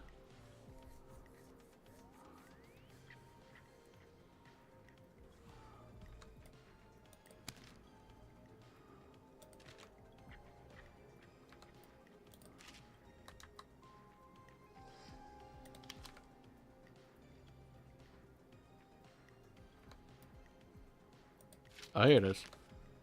24-hour gas station brought by local ex-lottery winner. There it is.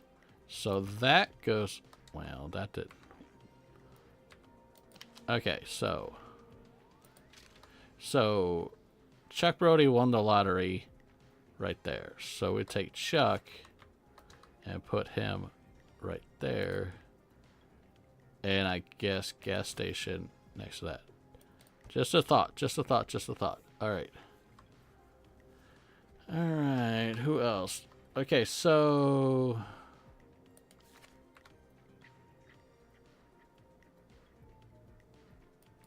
trying to find one thing that gives us marriage announcements. Kim Walker. This is Kim Walker's.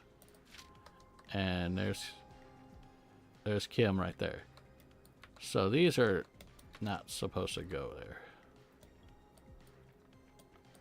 I don't know why they have them on there. Okay. Come on. Pick up and set. Okay, marriage announcement. Alright, go here. That's Kim. What did Kim get announced? Celebrate the marriage of Kim Walker in 1970. So this is 86. I don't think that would have to do with her.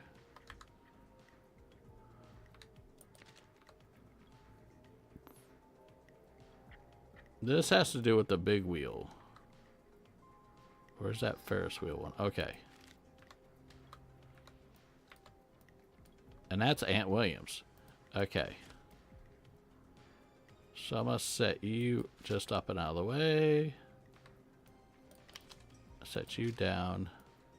Because this says justice for victims. And I see the words. Investigators blame 2 engineers that were contracted in from the local power station. Lead engineer Aunt Williams and junior engineer. So that's where you see the name Aunt Williams. The horror of the big wheel. So this is the big wheel. And this would be Aunt Williams. What else? Okay, let me get this back. And this back. Okay, so hospital, power station, and trailer park.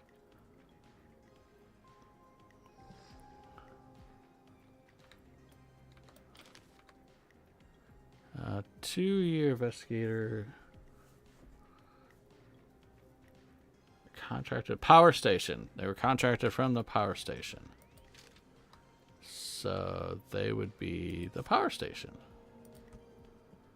Okay.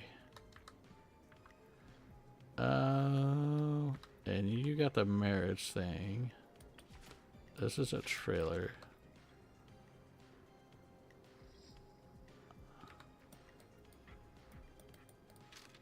Hold on. This is 1986. So I'm going to go ahead and prematurely put this one here. And prematurely put this here. Just for now, because those go together. And she's not tied to anything. Alright.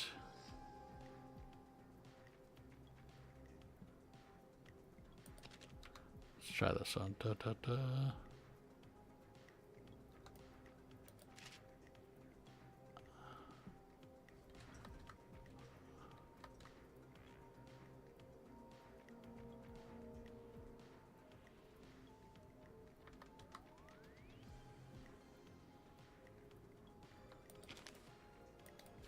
Oh, that would probably go with that. That's all power station stuff. Did you... 1972? Are these all dated right? 69, 72. I don't know.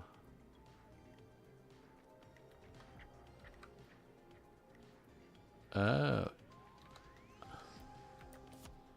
Let me put this just out of the way. It's not going over here for any reason. Because I think this has to go with Chuck some way, somehow. Because he has to do a football.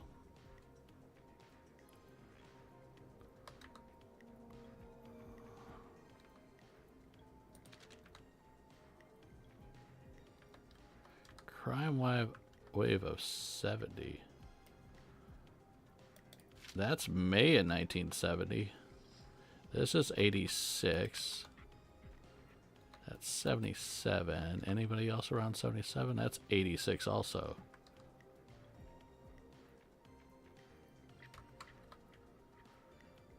This is 87.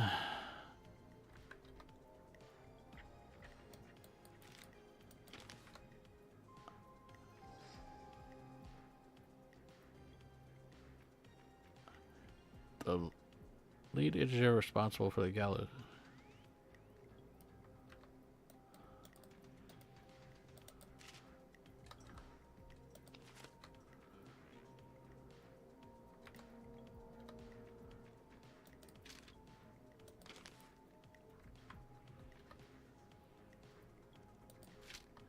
I'm just...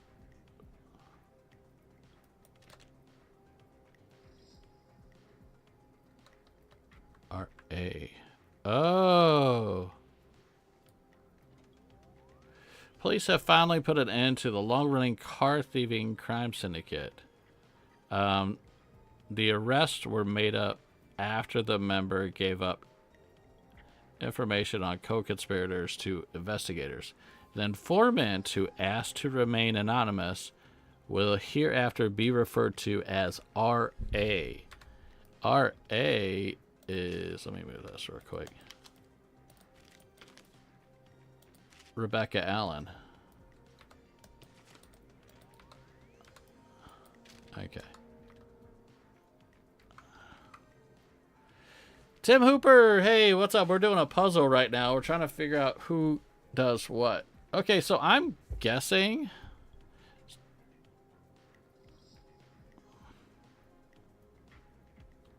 Is this right?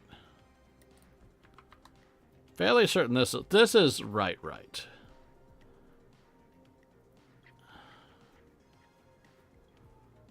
So...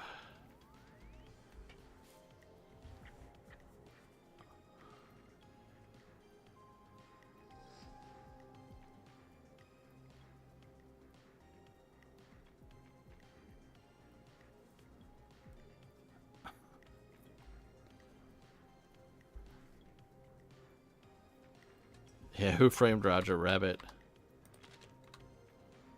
84 K. Walker. That goes here. Local Dr. K. Walker, which is Kim Walker, recommends all locals get their flu shot, which has to do with the hospital. So this is 84. You're not going over here.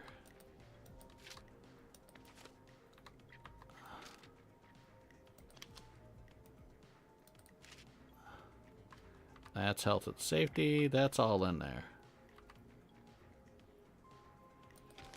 Which one was this one? Tragedy struck Gallows Creek yesterday. Bus failed to stop. So Mr. D. Rude, P. Stein, K. Stein.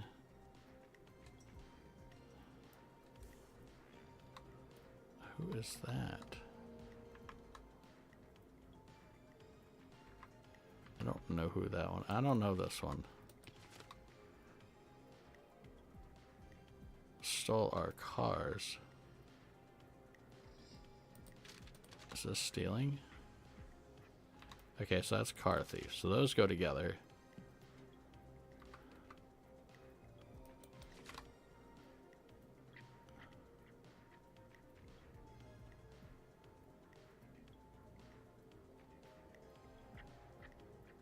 I don't know.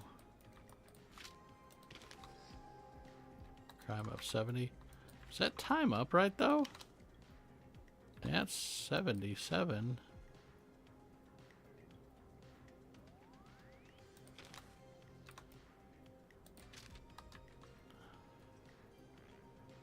We sort of did it. I don't know if this does. Oh, Chuck Brody Athletics Club, Ant Williams Car Club, Rebecca Allen Car Club, Kim Walker Improv Club. Okay. Do I get another clue? How's it going? It's not going well. Think we almost got it though. Okay, let's review the basics. We need to work out who the next target is. There's 4 locations, right? And 4 people. We need to figure out if anyone is at any of the 4 locations tonight. And if they are, we can call them and warn them. There must be some connections between the notes. Yeah, I've got those. Great. Need any more help? I'm just wondering who to call first. Yes, please. Sure. I think you should be methodical with this. You've already Try said it. grouping the notes by who they're about. You could also have a look at the dates and make a timeline. Maybe that will help rule out potential targets first. Got it. Thanks, Peggy. No problem. Okay. 87. 77, Ghostbusters. 72.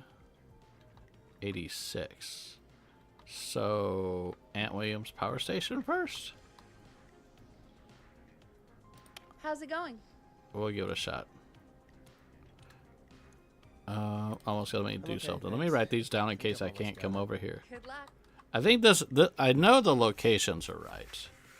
Has to be. So Aunt Williams is at the power station. Chuck is at the gas station.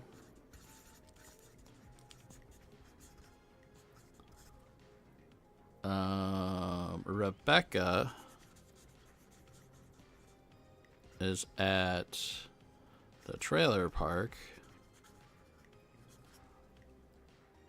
And Kim is at hospital. Alright. Alright. Alright. Let's see what we got. Let's see if this works. These puzzles, I tell you. Alright, I think I got it. I'm ready, Peggy. Are you sure? We've only got one shot at this. I'm sure. Let's do this. Okay. Name first. Who do you think the target is? I was going Aunt. Williams. And where will I find them? Power station. The power station. Okay, I'm dialing. One moment.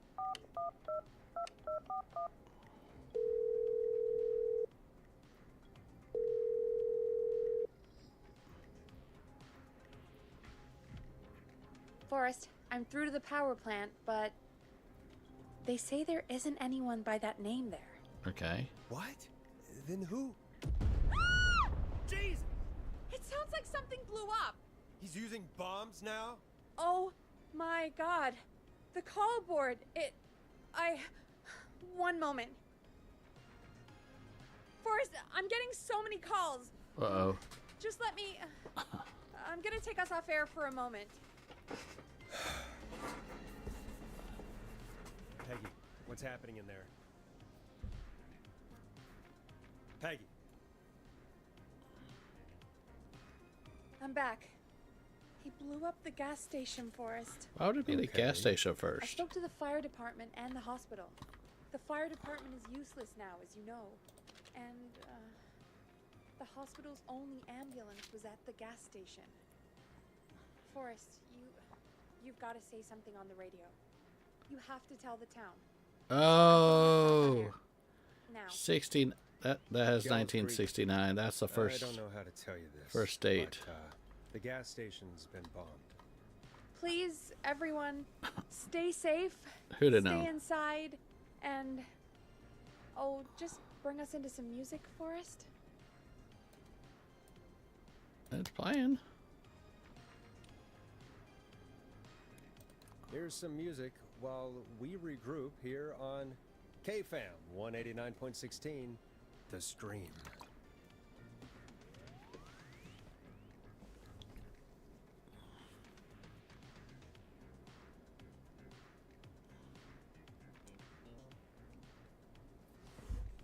What now? There's gotta be more in the basement to show us who Clive is targeting. And if that's the case, we can get ahead of him. Stop the killings before they can happen.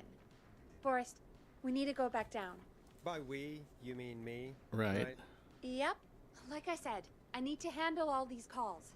Maybe start with that creepy mannequin room you mentioned before. I still have a lot of questions about those, by the way. Me too.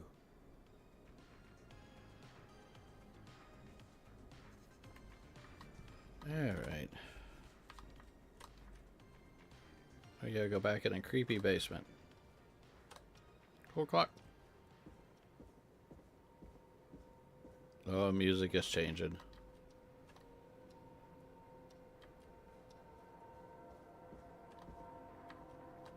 Is it this way? Oh yeah, it was.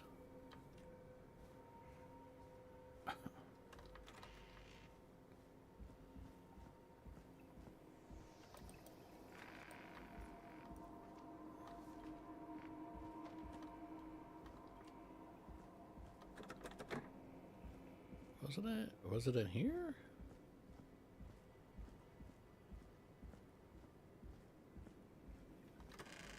Oh yeah, it was.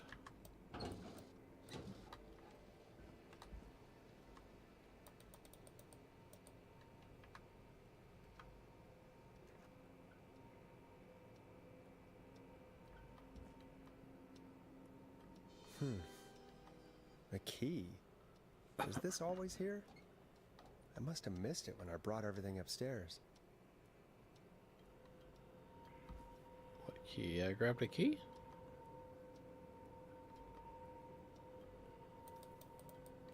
Oh, that one.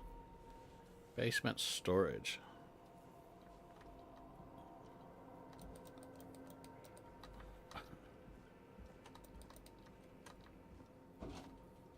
Because there was one more room that I couldn't get into.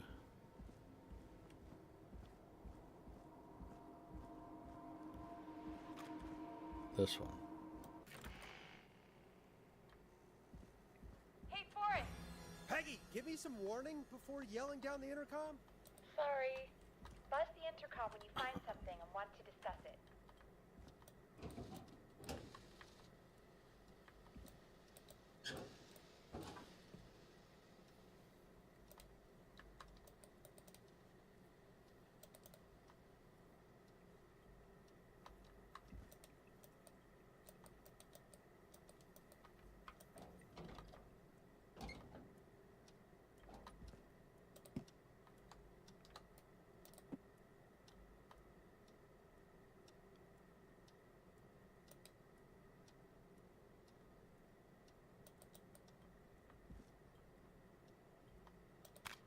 Peggy, I've found a tape and a map down here.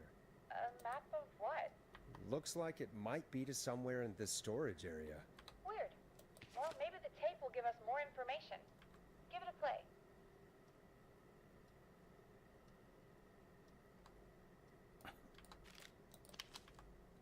Okay. Goes in between here.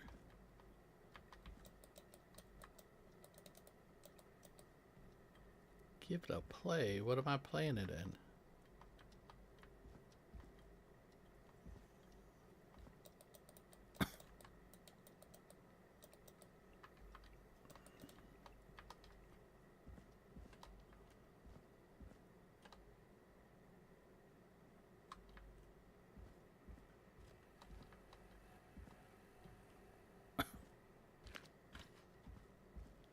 Oh, that's it. Ah.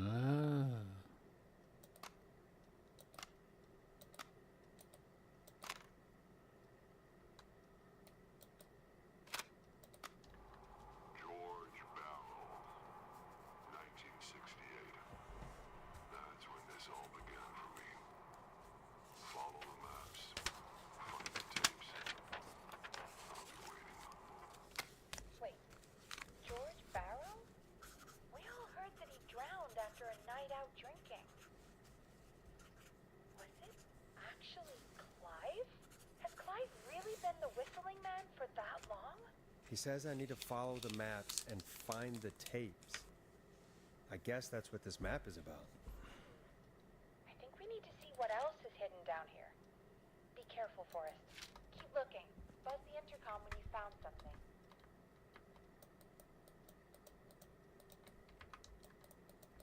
Says there's a tape in here somewhere.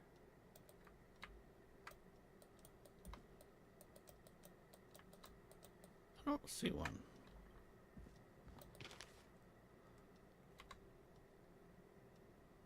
Maybe underneath?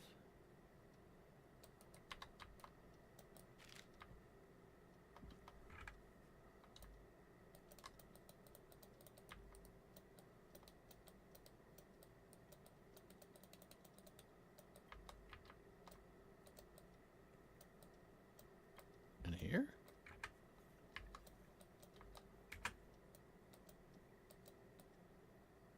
Thought I saw a hand prompt come up here.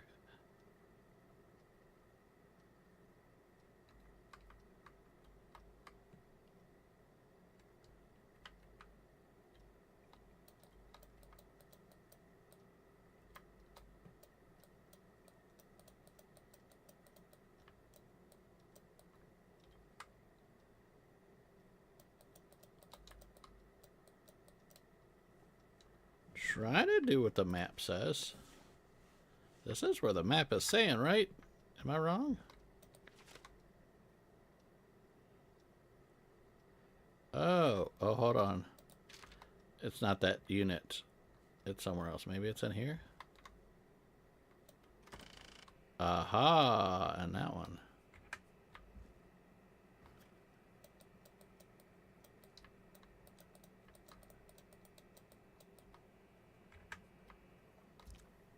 Or maybe this one? Time of autopsy is 7 a.m. Cause of death is asphyxiation from drowning. The degree of rigor mortis indicates that the subject has been deceased for 5 hours. That puts the time of death. Oh, well.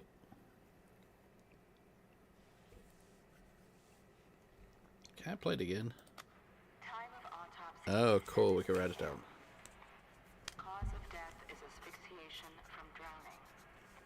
The degree of rigor mortis indicates that the subject has been deceased for 5 hours. That puts the time of death. Okay, deceased for 5 hours. Cause of death, asphyxiation. 7 a.m. is when that was made. Keep going in here. We in the back rooms, people. System overview 2.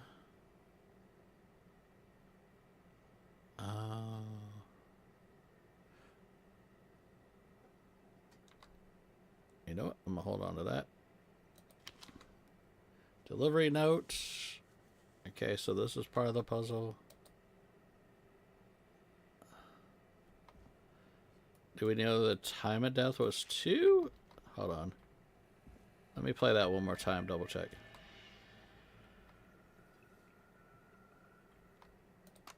Time of autopsy is 7 a.m. Oh, the autopsy is at 7. Death is asphyxiation from drowning. The degree of rigor mortis indicates that the subject has been deceased for 5 hours. Okay, so yeah, so that would be 2 a.m. At 2 a.m.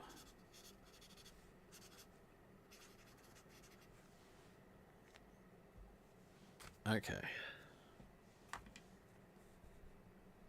Alright, alright, alright. Let's go in here. Oh, another tape. Small lacerations to arms, legs, and face, typically obtained by running through foliage. Severe blistering to the feet, as though the deceased had been running without stopping. So, lacerations on arm, legs, and feet. Face. Arms, legs, and face lacerations. And the feet had blisters. Let's hear it again. Small lacerations to Arms, legs, and face. Typically obtained by running through foliage. Severe blistering to the feet, as though the deceased had been running without stopping. Okay. So, blistering on the feet.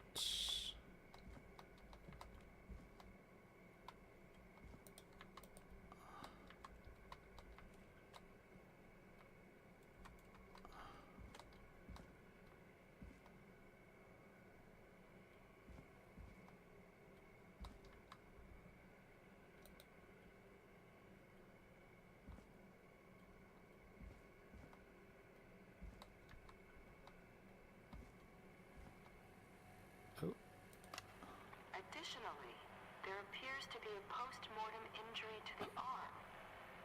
It looks looks like it was trapped in a car door. Arm was trapped in a car door.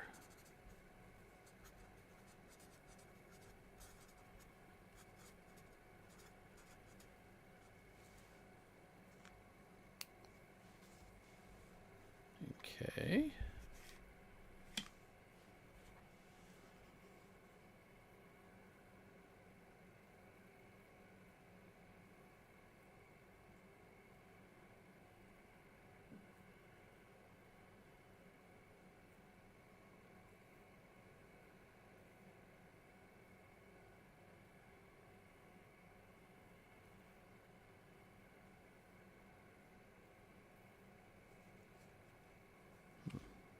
Thinking. Writing stuff down as we go through.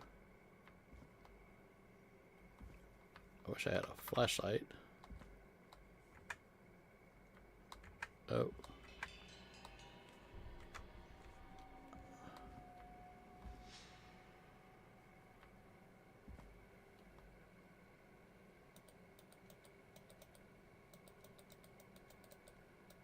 That's not for anything. Oh, hold on. Ah, another tape. And a map. Have the others had maps?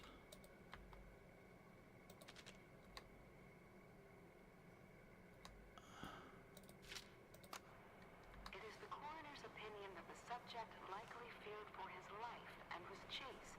Yes. Resulting in a fall from a height into a body of water where He hit his head. knocked out and drowned. Following that, he was moved.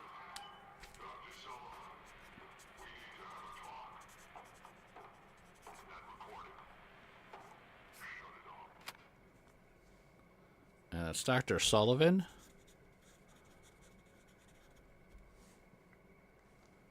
That's who the female was.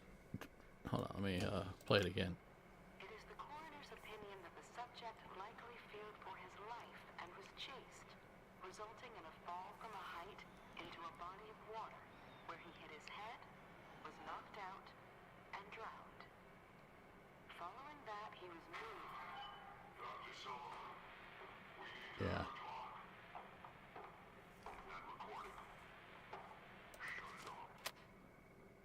Okay, so we need to find this location.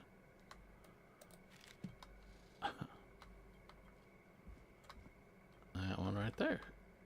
I don't think we need the maps. Humpty Dumpty. A story of love and tragedy and betrayal. If you're listening to this, then I'm probably dead. What the? I'm a man who likes to stay informed. I've got subscriptions to newspapers all over the country. A few weeks ago, I noticed headlines cropping up in those papers, one after the other. Each headline about a murder. Each murder, the death of someone I knew almost 20 years ago. And each one drawing closer to Gallows Creek. Drawing closer to the anniversary. None of us are innocent, but I don't think we deserve killing. All I hope now is that I can save some folk from the worst that I can. I don't know. Do something to make up for what I did back then, I guess. I didn't kill anyone, mind you, but that's past mattering. Now, there's more I could say that I should say, but my employer made it clear that my family would pay a high price if I ever spoke out. So, hopefully I've said enough for you, listener, whoever the hell you are, to start putting the truth together. Okay.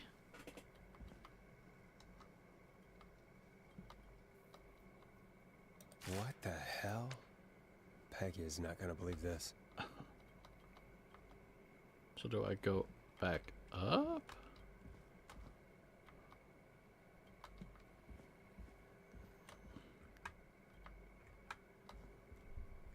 I mean, I'm just a radio talk show host.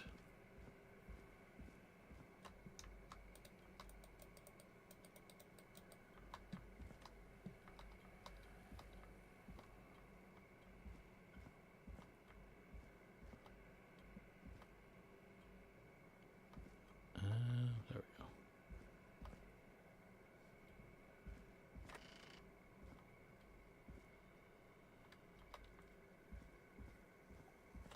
Oh, I need to buzz her. What have you found, Fun? It's an autopsy tape. Doesn't say for who, but I think it must be for George. Poor George. He was so young. Something's bugging me, Peggy. What do you mean? I swear I recognize the voice of the woman talking on the tape. I just can't place it. Seriously? Do you think you've met her before? I don't know. I mean, I just got here recently. I don't know. Found another tape. It talks more about how George died. What did it say? It sounds like he was running for his life. Sprinting through trees and bushes, getting cut up all over. What would drive someone to do that? I'm not sure yet. I found a tape that introduces a new detail to the story. Post-mortem injury. Apparently, his arm got caught in a car door. A car door? Yeah, after he died. How do you suppose they can tell? How can they tell? I'm a radio producer, not a coroner. In another tape, the coroner comes to the same conclusion as I did. George was running from something. Maybe an animal? Maybe, but then there's this next bit, where the coroner thinks he was moved post-death. Moved the body? How weird. At the end of the tape, someone burst in and demanded the doctor, Dr. Sullivan, to stop recording. Dr. Sullivan. Wait, Virginia Sullivan? She was her caller from earlier. Well, then our caller was involved in a conspiracy around this boy's death. If only she had made it. Then we might have learned more about what's going on. It's okay. We did what we could. The takeout idea was a long shot as it was. I think I found Clive's last recording. I think Clive might be gone. Gone? I found a confession. Not for any killings, but for playing a part in covering up George's death. He left this behind in case he died. He hoped someone would find it. Do you think the Whistling Man already got him? Possibly.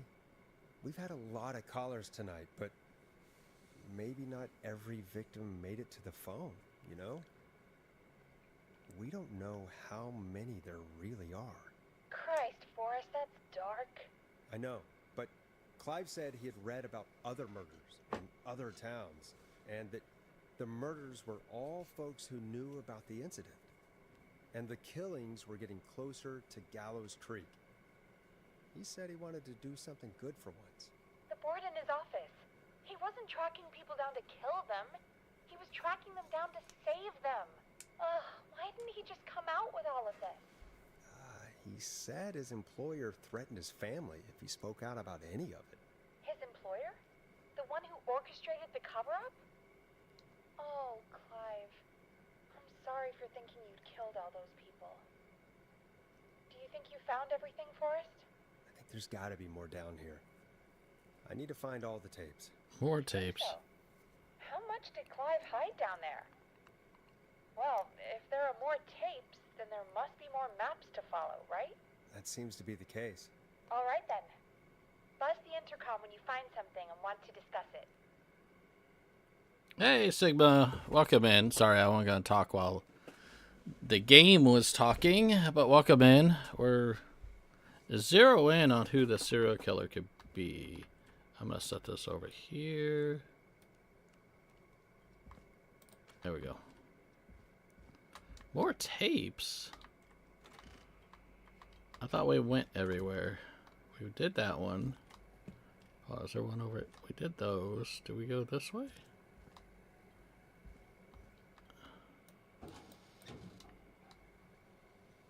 Yeah, spooky, spooky. This is part 2. We did part 1 the other day. We've mainly been at our DJ booth, but now we're actually doing a lot of movement, so... Did that tape.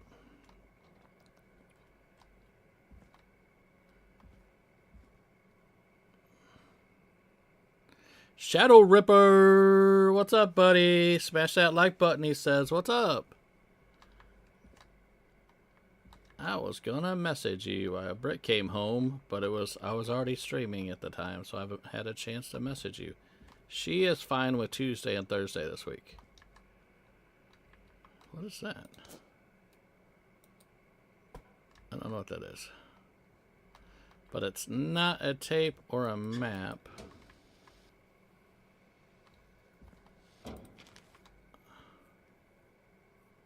Tape and... Oh. Yeah, we did that one. We're doing some, I'm in Halloween mode, so... We're doing Halloween games. I just got home from the in-law. Sigma says, firing up the PC to update everything, especially all the spooky games for Halloween. Gonna play Phasmo at some point. Sounds like fun. See, I did this one. We did this one in here. I already did that one. Ooh, hold on, note. This has to be important. George Barrow. Got all that. Sorry I made you do this, Virginia. Okay, is that all I needed? I'm rummage around a little bit more, but I think that's the only thing I was missing. Yeah, it's looking like it. Hold on, that opens. Do all these open? Ooh, a new vinyl for my collection. Uh-huh. Okay, I think that's it. Let's head on back, see if that works for me.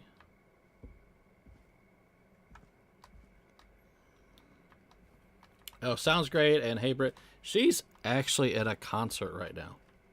She's not even home. She is partying it up.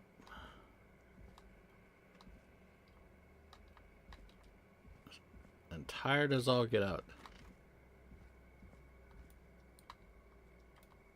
But I will tell her when she gets home.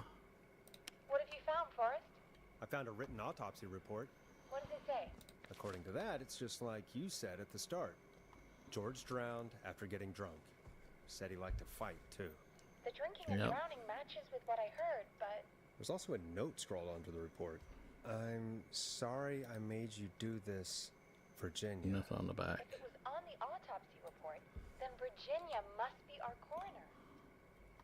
Wait, the caller from earlier, when we had to call the takeout restaurants, wasn't her name Virginia? Do you think you found everything, Forrest? I think there's gotta be more down here. I need to find all the tapes. Oh, there are more tapes? How much did Clive hide down there? Well, if there are more tapes, then there must be more maps to follow, right? That seems to be the case. All right, then. Buzz the I intercom. wish I had a flashlight.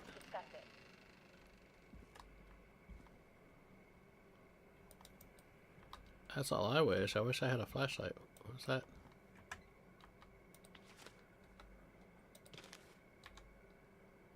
Yeah, I looked at that one. Maybe a note?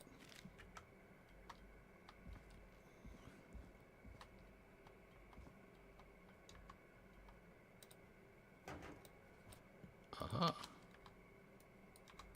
I'm just missing the notes. This looks useful. Okay. Alright, so where every tape is, there must be some type of note. Let me put this here by the exit. Alright, where was the other tapes that I found? Ooh. Preliminary toxicology results shows no signs of inebriation. However, a high amount of cortisol was found.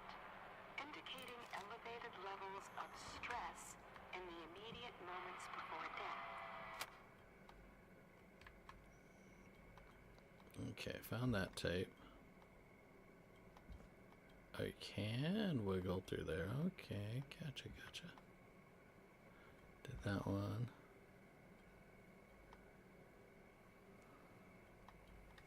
Can I adjust the gamma for everybody? Display. Nope. VSync, frame limit.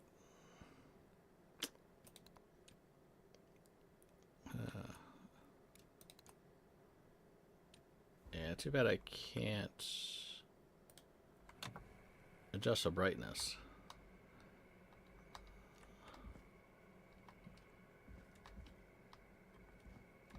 Okay, so that's where we came from.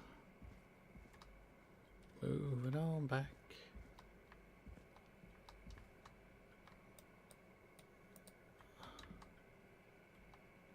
I already saw you.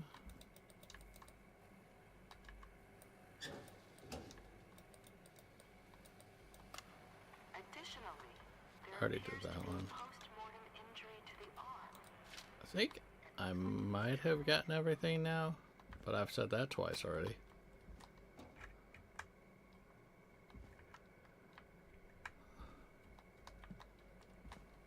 I already clicked on all that stuff. No newspapers.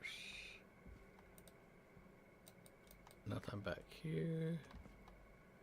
Already did the inside here. I don't think there was anything else inside there.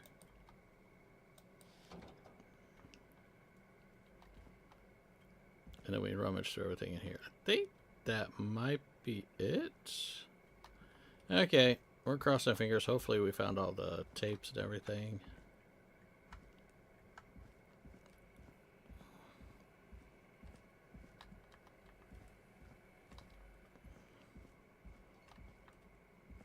Let's take you.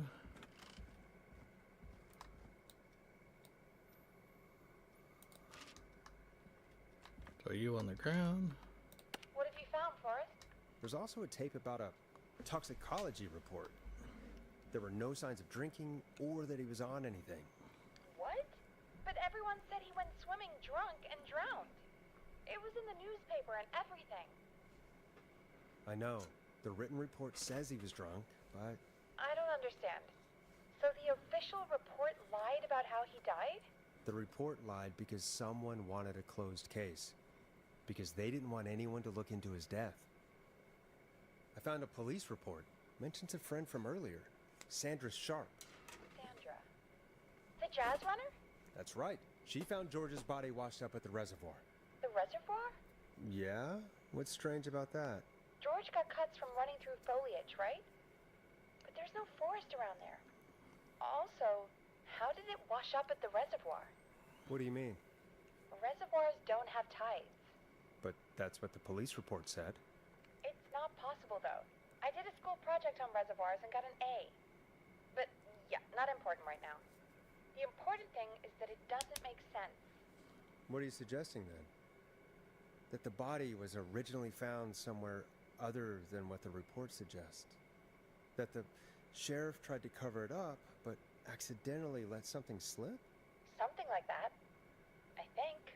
Well, Sheriff Matthews wrote the report. If he hadn't been eviscerated, we could have asked him. True. But Sandra is still alive?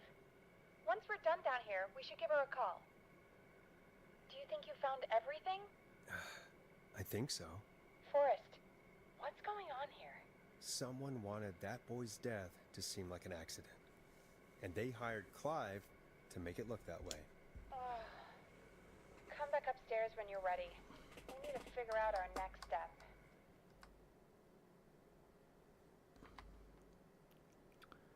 Whew.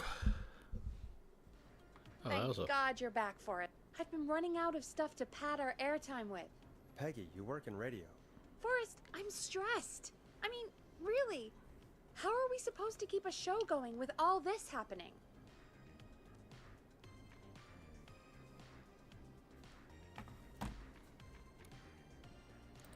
This is our job, Peggy. We gotta do it. You're right. So, what's the plan now? Well, we know Sandra was involved in George's death. Do you want to call her? I do. Alright, but before we go asking questions, I think we should know what we want to ask. Is that fair? Yeah, we need to ask her about finding the body. She was the one who discovered it, but something just doesn't add up. 100%. She knows more than she's saying. I wonder what she's hiding. We'll hopefully find out soon. Anyway, just be careful when you're talking to her. Don't push too hard. We don't want her to hang up. I'll be careful. Alright, calling her now. Hopefully she's at her jazz studio.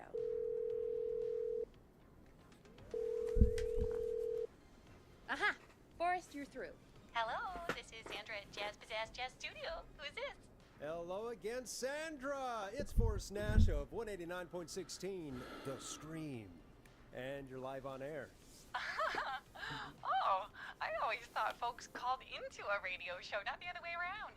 How jazzy. What can I do for you? Well, we're trying to understand what's behind the attacks tonight. We had a few questions. Why, Forrest, of course. Heck, after the way you saved my life, I'd say yes to just about anything you asked.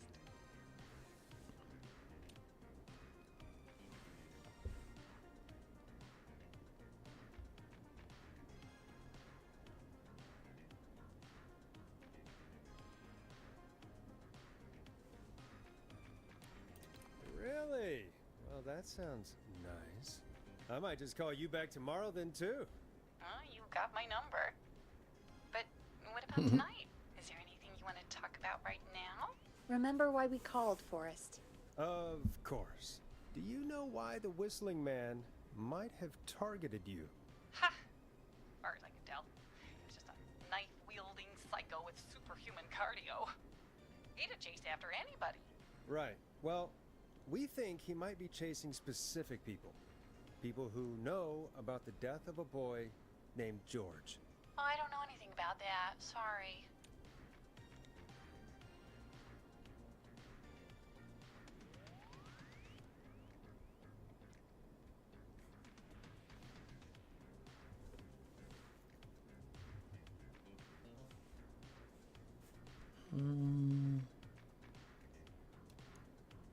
Sandra, we know you found George's body. We have the police report. I don't know what you mean.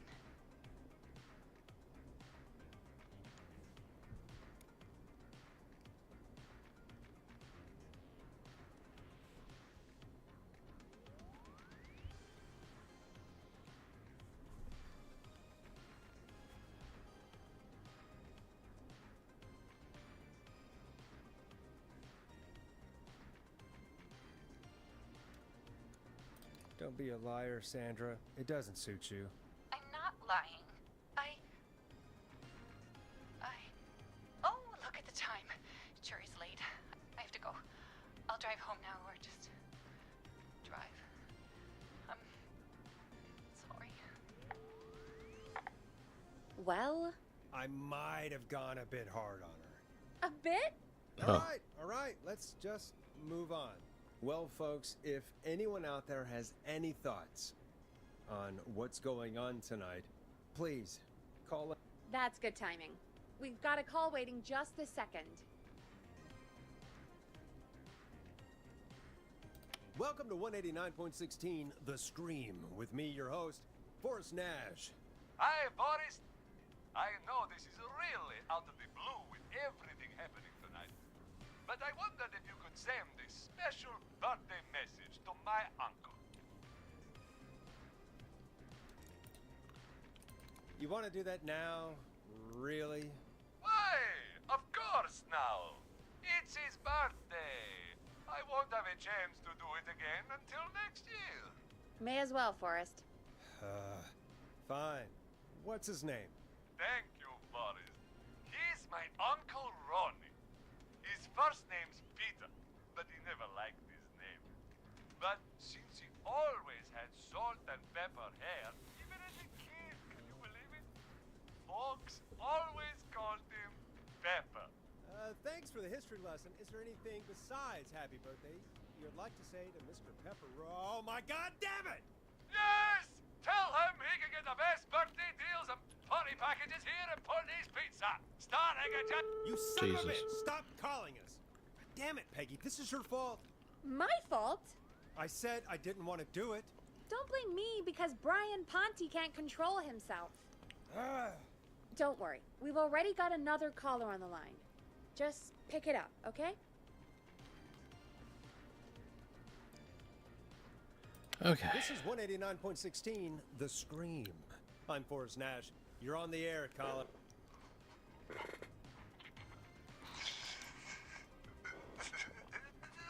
Caller.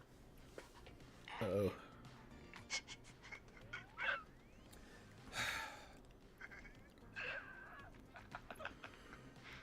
Ponte.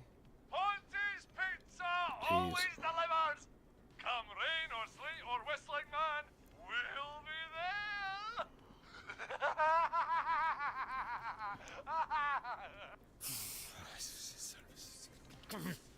Forrest?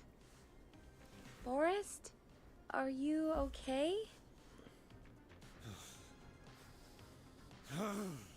Forrest? I hope the whistling man gets him with his own pizza slicer. Jesus, Forrest? Sorry, that was too much. It's okay. It's been a high-stress night.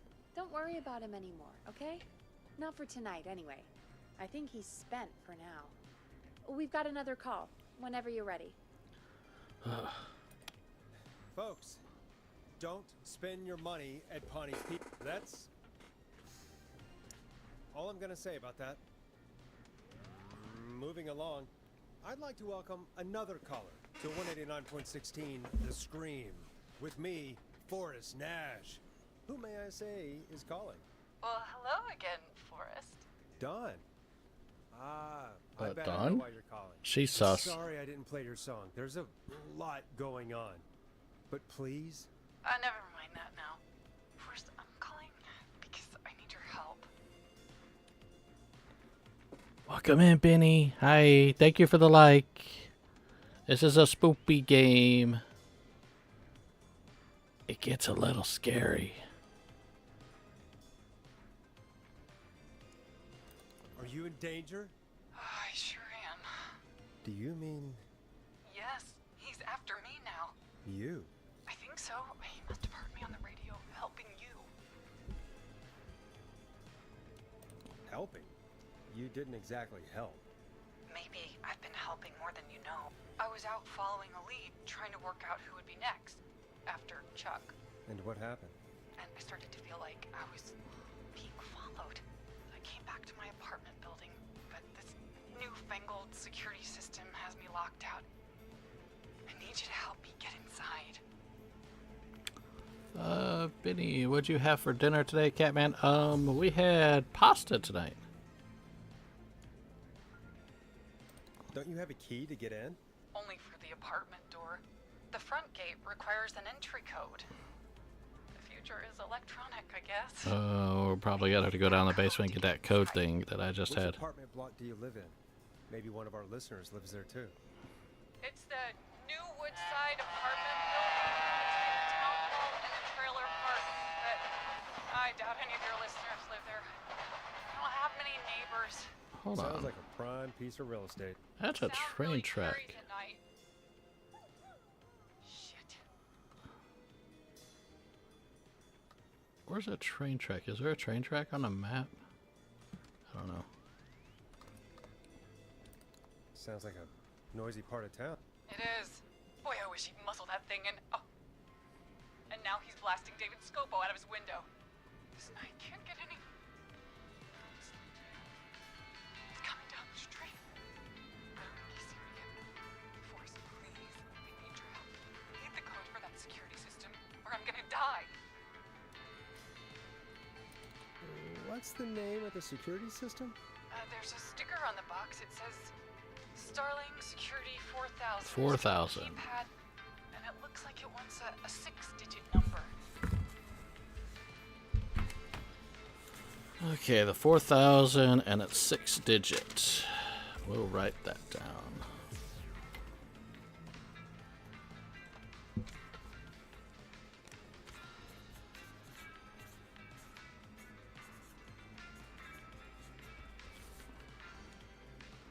Girly Gamer, hey, how's it going?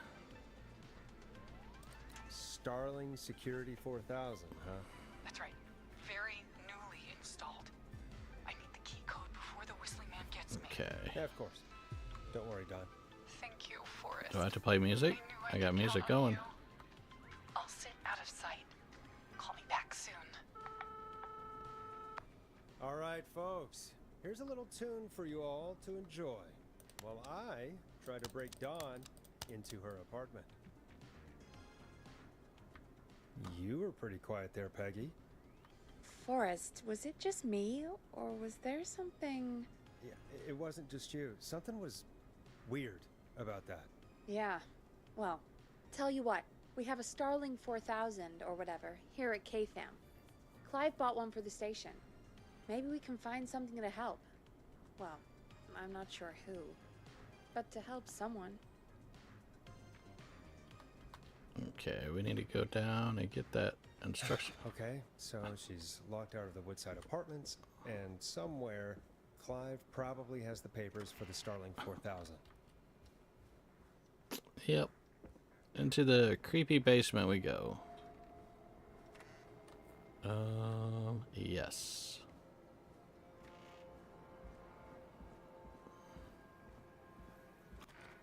Nope, not that way. Okay, I threw all the paper. I think it's this one. Starling 4000 user manual. Ah, these codes should come in handy. Okay.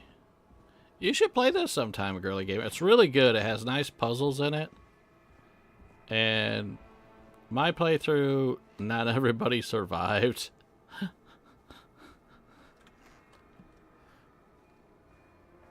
But we're having fun.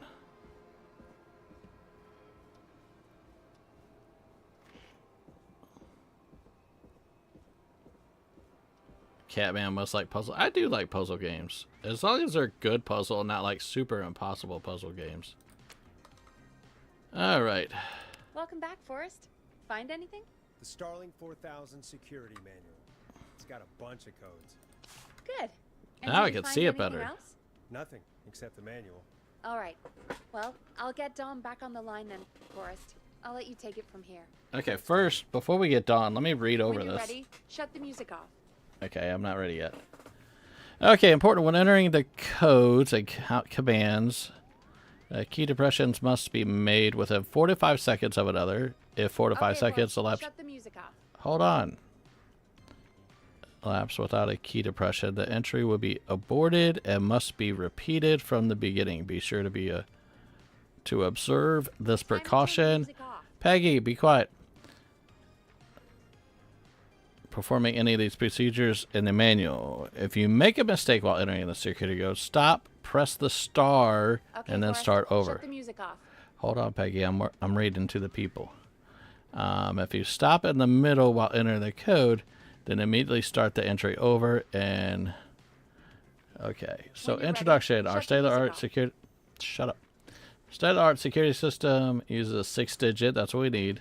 Simply enter the code. Okay, so we need to figure this out. Yeah, Peggy, stop. Exactly, Peggy. Okay, Forrest, shut the music off. Okay, let's put this up. Shut the music Line 1, up. Whenever you're ready. Okay. Starling Security is at 4000 with the range of features. The default codes for these features are listed below. Please change these codes immediately to prevent unwanted entry. Maintenance call code, alarm test deactivation, entry code. So all we need is the entry code? Don, are you there? This is Forrest Nash from 189. So it should just be 715 Oh, thank God 914. Right? So afraid. What's the code to the gate?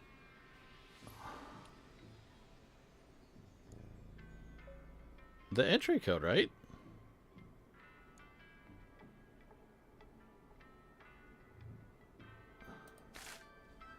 Am I right on that?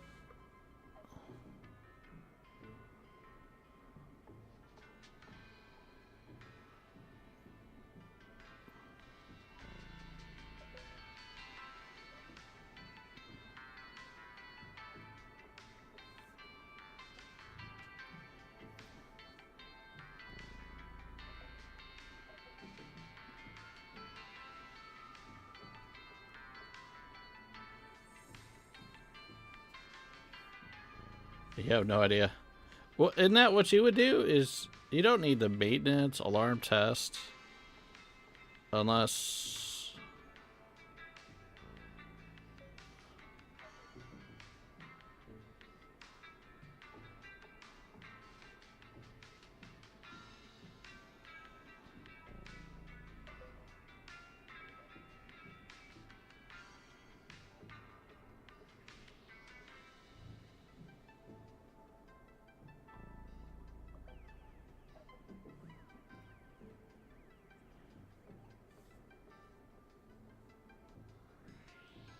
Yeah, no, just the code, surely. Yeah, 715-914.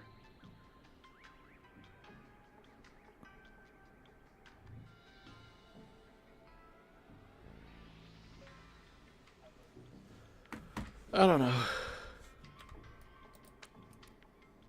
The code is 715-914. That's what I say. Thank you, Forrest.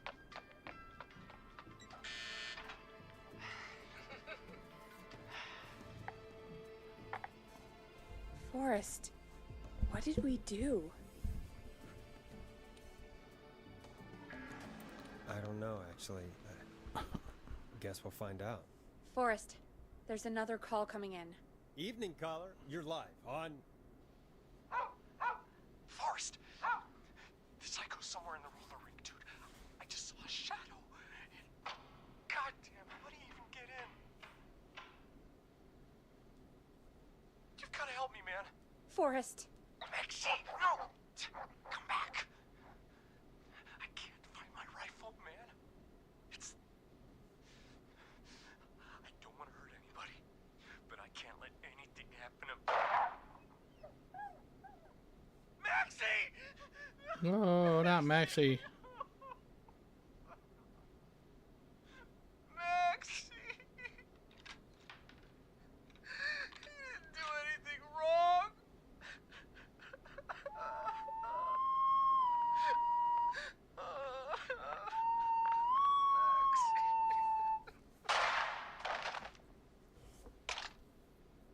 Thanks again, Forrest. What? Oh, God. Poor Ricky. Okay, Gallows Creek.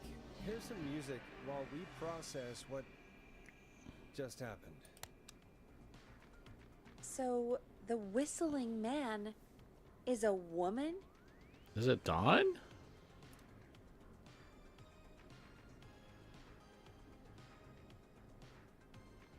I had my suspicions. Yeah, sure, Forrest. You just never mentioned it. She called up. You spoke to her multiple times.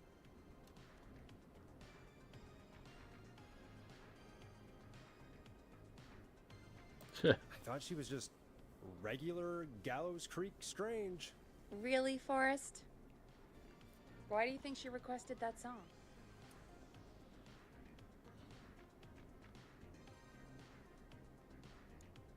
To mess with us? Yeah, maybe. So, what now? I guess I should make an announcement. We do have new info. Okay, kill the music and you can make the announcement. Okay, you're live in 3, 2... Hey folks, this is Forrest Nash here. I hope you're all safely locked inside. For those of you listening to that last call, you might be wondering what to make of it all. Here's our take. We now believe the killer is actually a woman. One who might manipulate you into letting her in before she attacks you.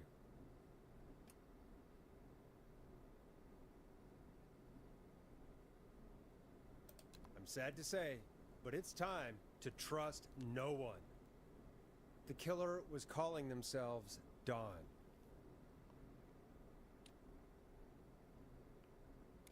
This could be a fake name. If anyone needs help or you have info on the killer, please call in. You folks have my new number, right? It's 911. Hopefully, our next caller can help shed some light on our killer. Hey, we had a call come in. Okay, folks, time to take a call. Girly gamer. Could be two people. Possibly. It could be like a Scream situation from the first Scream movie. This is Forrest Nash, and you're... Please help me. My name is Casey Moore. I'm a 25 Nancy drive? My best friend's been stabbed. He's bleeding everywhere. I don't know what to do. Please help me. Easy, easy. Take a breath. Relax. Okay. We'd been out at the reservoir. We were heading back to his place when we heard this whistling all of a sudden. He just started freaking out. He screamed at me, told me to hide. I'd never seen him like that, and I just panicked and ran and hid in a bush. Oh no. Forrest. Then what happened? He went up the road and talked to someone. I couldn't really hear or see anything. It sounded like he might have known the person, and they just stabbed him. Casey, was he talking to a woman? I don't know. They had a mask and wore all black. That's all I know. Please, we need help here. I'll get you help, but I need to know. Where did the masked person go? They left. They left him to bleed out. I waited until they were gone, then dragged him into the garage and called 911. Wait, why didn't she make sure he was dead? I don't know. I think I heard them say something like, "It's not so funny now, is it?" before they left, but please, he needs to get to the hospital. I can't drive, so we need an ambulance. Forrest, the ambulance was destroyed in the explosion at the gas station. You should get all the info you can. Can you tell us where your friend was stabbed? They stabbed him in the stomach, and then stabbed him again in his leg when he was on the ground, and it's... Oh, the knife is still there in his leg! What's your friend's name, Casey? It's Jason Parker. We'll be right back. Peggy, patch us through to the hospital. On it. Phoning St. Gabriel's now. Switch to line 2. Hello, St. Gabriel's Hospital. How can I help you? Hi, this is Forrest Nash from 189.16. We have a stab victim at 25 Nancy Drive named Jason Parker. He's been stabbed in the stomach and the leg. He's bleeding heavily. Oh, God, I'm sorry. With the ambulances, well, you know. I know, but please, we need something or he's going to die. Forrest, Listen, you're going to have to get him here. We need to see him, and we can't get there ourselves right now. We don't have any way to drive him right now. And even if we did, he's bleeding out fast. All right, listen. We need to buy him time to get here. That means stopping the blood first, and then finding someone to stabilize him. To stabilize him, you really need someone with first aid training. Do either of you have any? No. Me neither. Damn it. I'm really sorry but I have other patients who can't wait. All I can do is talk you through the procedure as quick as I can, and then leave the rest to you. You think you can handle that? We don't really have much choice. Hit me. Okay, from the top. Okay, write this down. Then you need to get him comfortable and try to stem the bleeding. Lay him down. Apply continuous pressure directly to the affected areas. When the bleeding slows, get a clean cloth of some kind and hold it over the wounds. Get them comfortable. Apply pressure. Clean cloths when slowed. Got it, I think. You said he was stabbed, right? If the object he was stabbed with is still in him, don't take it out. It's stopping the worst of the bleeding right now. If anything, you should secure it so it stays where it is. I wouldn't have thought of that. It makes sense, though. God, that was a lot of info. But I think we can handle this. Glad you've got it so far, because there's more to go. What? Alright. I'm still with you, Doc. What else do we need to know? If he's lost a lot of blood, he may enter shock. If he does, act fast. If you applied a cloth and it's bleeding through, don't remove it. Just apply another on top of it. If it's safe, elevate his legs to get blood circulating to his vital organs. Try to keep him warm. Get him to rest and reassure him. We need the patient to stay calm. All right. Don't replace bandages. Elevate his legs. Keep him warm and calm. This is a lot. I'm really sorry. We got all this. As much as I can give you right now. We are going to have a pop quiz in a second. Find someone to get him stabilized and get him here as GG got her first aid training going on. All right, Forrest. Casey's still on line 1. Okay, here we go. First aid. Boom. Hello? Hello? Forrest, are you there? Oh, God, let me step back. Too close. I'm here. How is Jason doing? Badly. He's still bleeding. I need help. I've been putting pressure on his stomach wound since you left, but he's still bleeding. I don't know what to do. That's good, Casey. The nurse said to do that. What about the knife in his leg? It's gotta be hell. Should I pull it out? No, don't touch the knife. The bleeding will get worse if you pull it out. Are you sure? I'm sorry. I'm gonna stop making suggestions. No, don't worry, Casey. We're a team here. We're all going to get Jason through this. Casey, is his leg wound bleeding right now? I hate looking at that knife. Yeah. It's bleeding. His stomach is worse, though.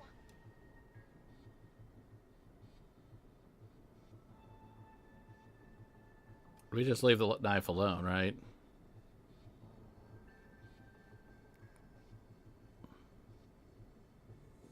All right. I think we need to leave that knife alone. All right. I'll just keep putting pressure on his stomach for now. Forrest, can I have a word? Casey, I'm gonna have a quick word with Peggy. Keep putting that pressure on, and let us know when the bleeding is under control. You're doing great. But what if something happens? We'll still be here. Just shout if you need anything, and we'll be there. I promise. Okay. I'll wait. Jason, please be okay.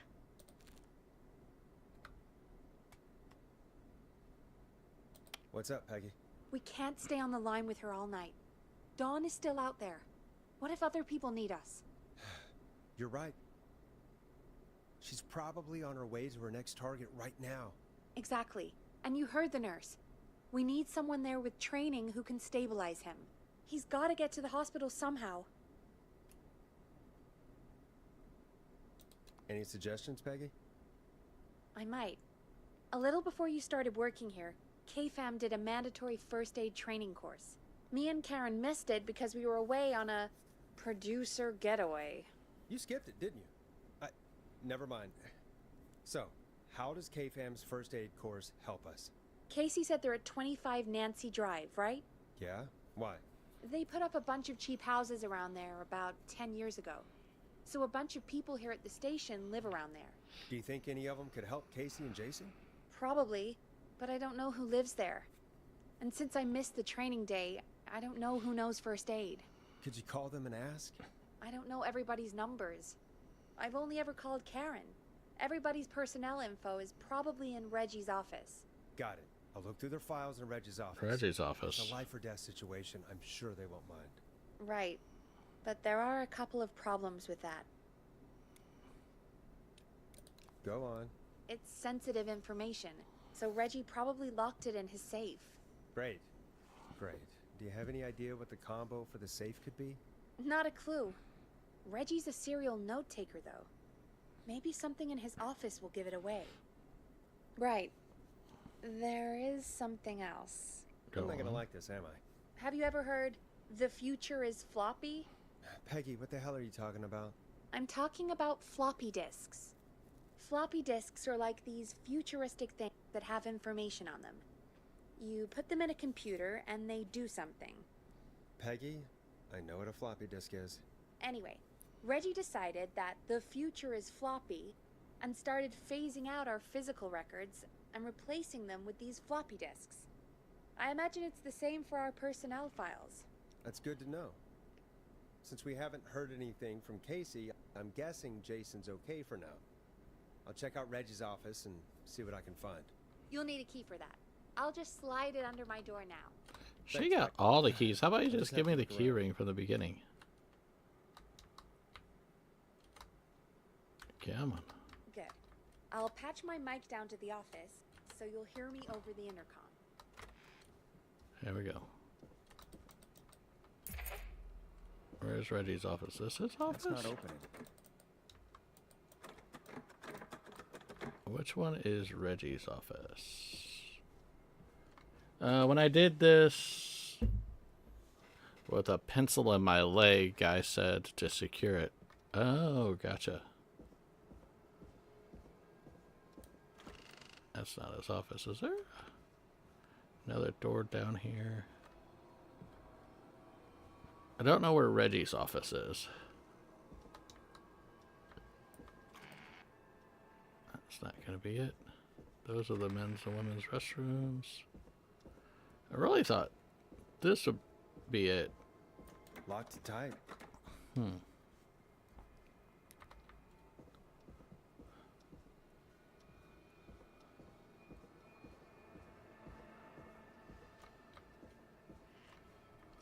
Is there another door? Maybe.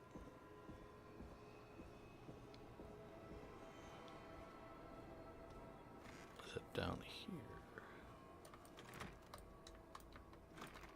So this is, no, that's not it. We've already done this room. That's a broom closet. That goes outside. That goes downstairs. Aha, this would be Looks it. like I need a 4-digit code. First aid to the injured. Reggie can do it. He's got his first aid card.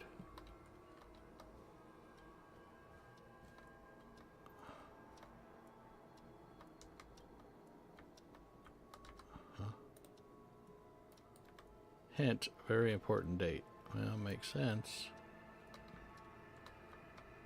Sticky notes. X-Files poster. Which one?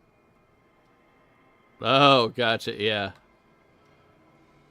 Axe Forever. Need to write. Pinch document. Good title. Bring back original protagonist and villain.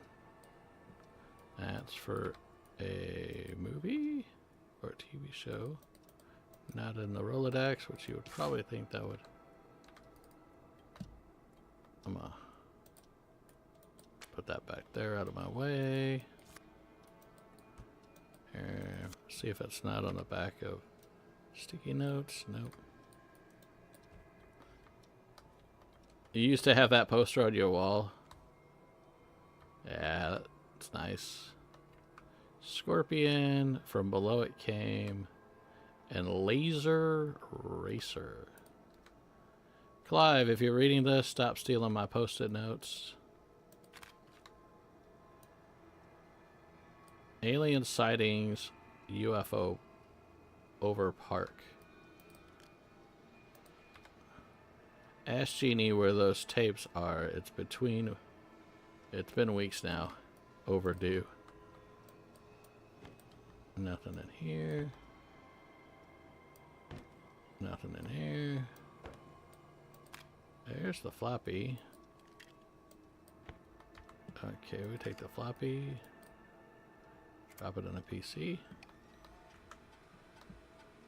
Could this be it? Deep cuts, top secret, blah, blah, blah.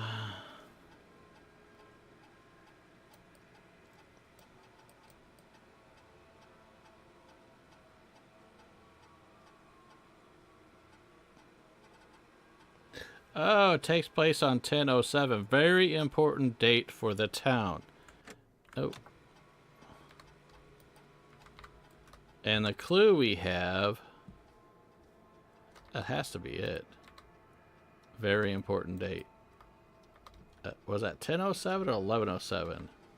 It's so dark. Yeah, it is dark though. 11/07.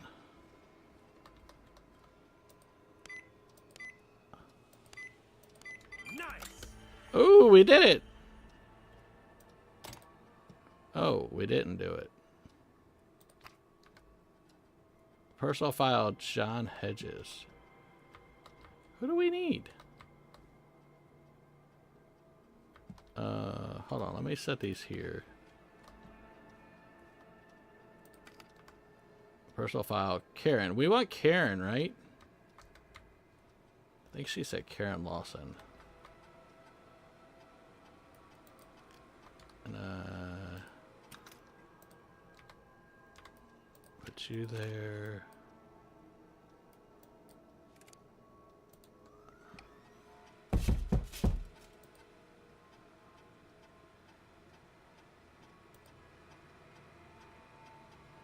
Okay. Jeez. I gotta get a whole new sticky note. There we go. So she's at 22 Nancy Drive. As long as I can read my handwriting. This is Karen. And it's 542 1408. That's all we need is her information. Okay, I think that's it. Or did she... She missed it. Yeah, you're right. She partied with, oh,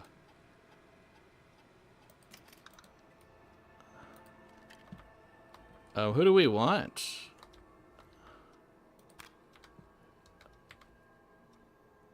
You know what? I'm just going to put it in, and it should say on file who went to it.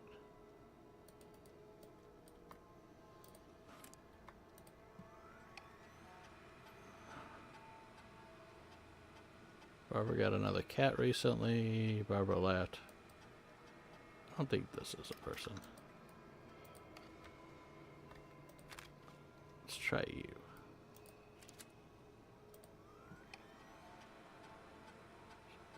Eating free samples.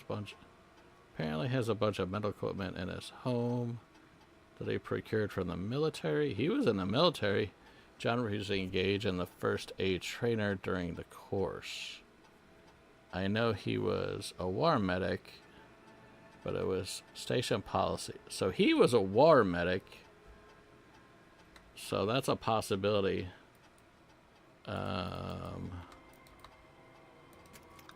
Okay, so you're a possibility. We still got more candidates. We got 3 more people. Let's see here.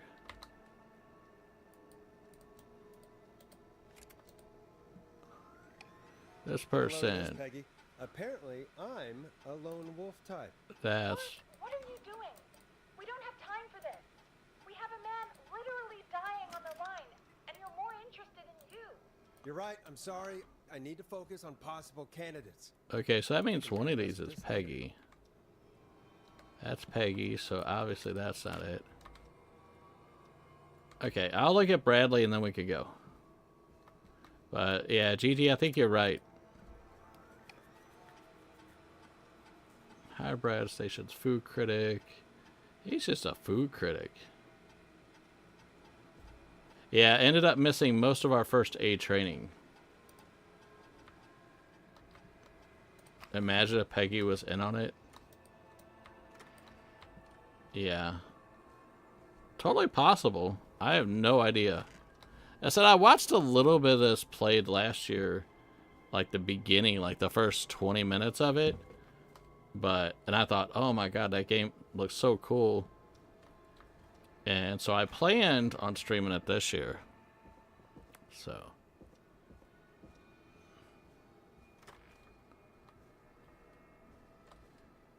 Oh, I didn't write his address, did I? The Gigi's on it here. I got the name, don't have the address or phone number.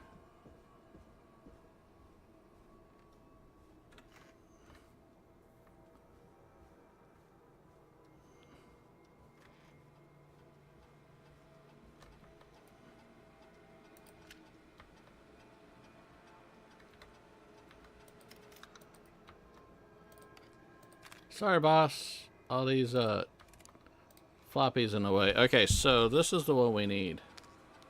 He's at 14 Nancy Drive.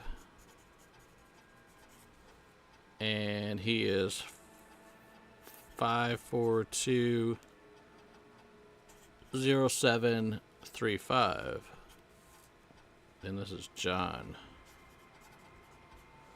He's the best we got.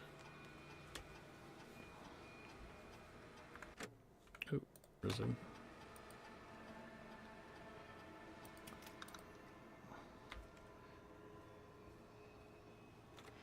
Actually, his phone number, I don't know. I'll take it just in case I need it, because I think she needs to call him. So. And set it up. I don't know.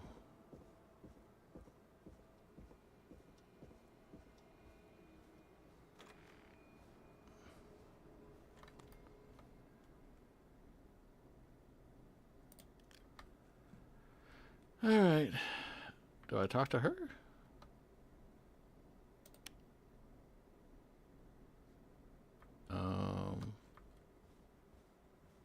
Peggy? Hello?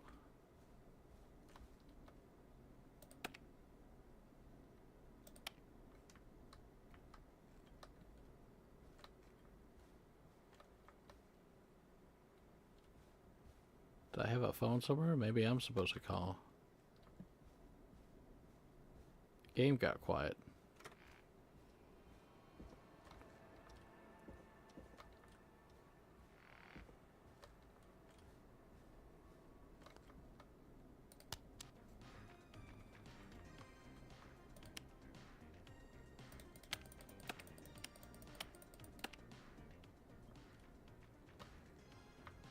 Excuse me?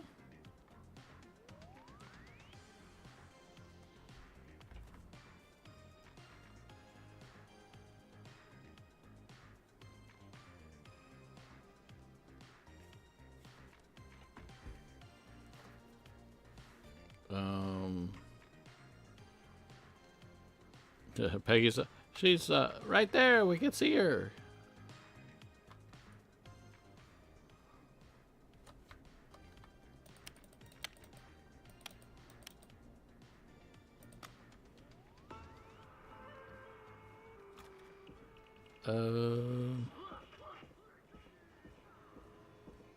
Run a commercial and an ad at the same.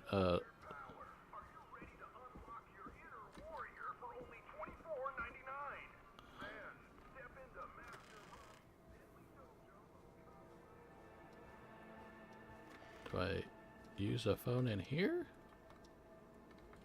Maybe I have to use a phone in here.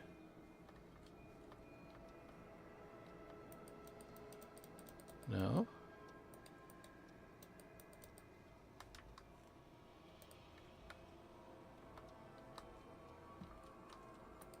Any more clues for anything? Am I supposed to find something else? Calls coming from inside the house.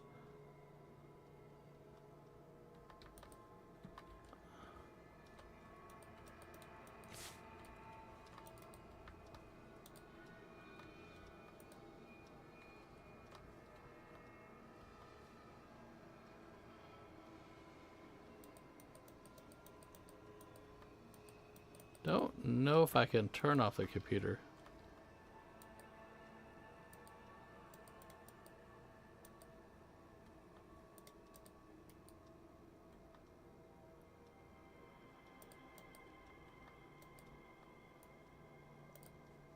Come on.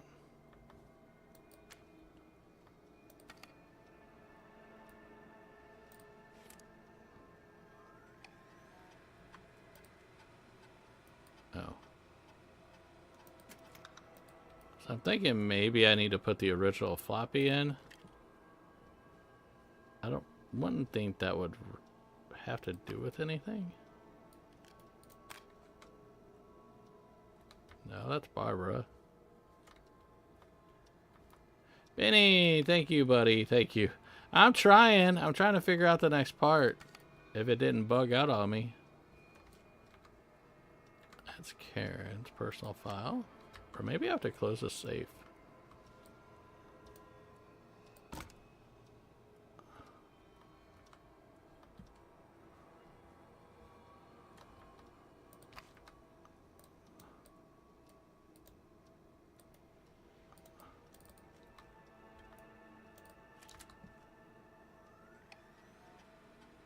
There we go. Could this be it?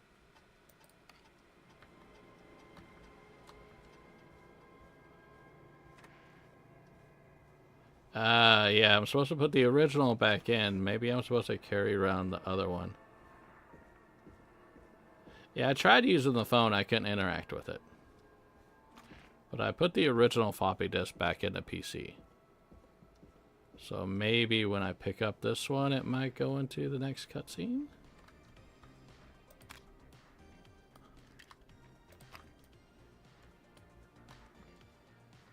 I'm going to set it down, pick it back up on the desk, see if that does anything. Because none of those lights on the board are on.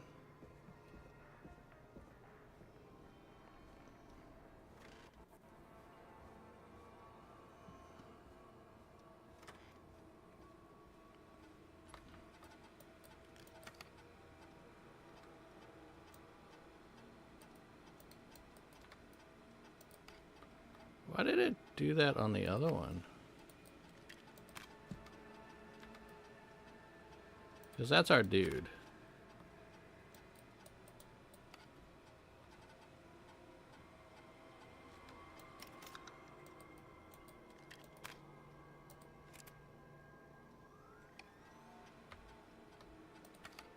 Could this be it?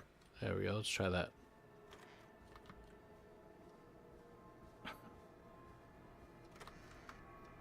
Hold on, I'm not. Head to Reggie's office and try to work out the. I already did that. Well, hopefully this will work. Because he said, could this be it?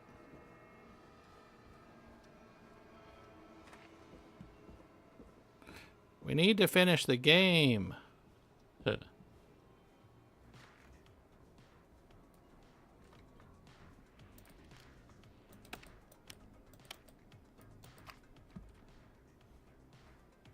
Alright. Maybe I need to interact on it when it's in the PC. Because this should be it. There's no other PCs anywhere.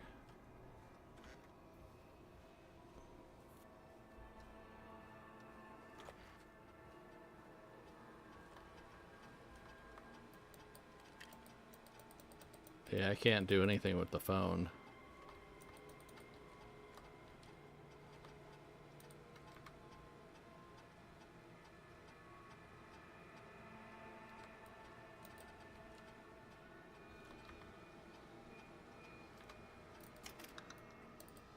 Let's try to interact with it again.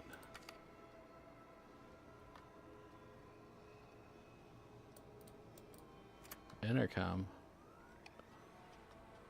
There's no intercom down here.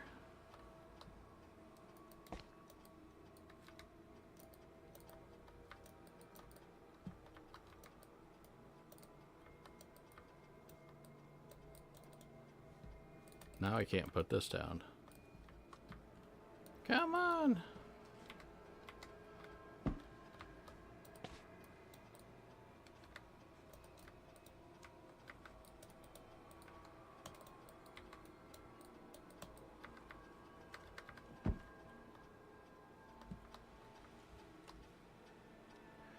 No idea. It says put the white disc in the computer, then talk to Peggy on the intercom. Oh, okay.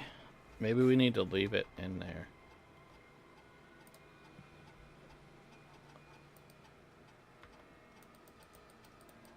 It's in there. And that's a white disc, right?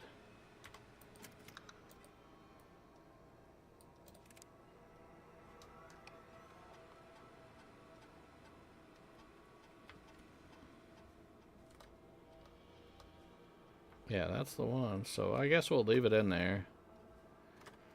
And maybe that's what it... We leave it in there, then we go up and talk to Peggy. No intercoms.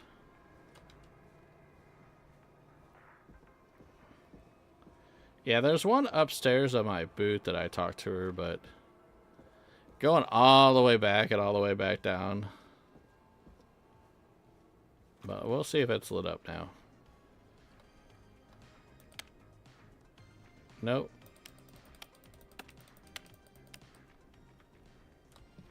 And that's the Peggy button right there. It says press for Peggy.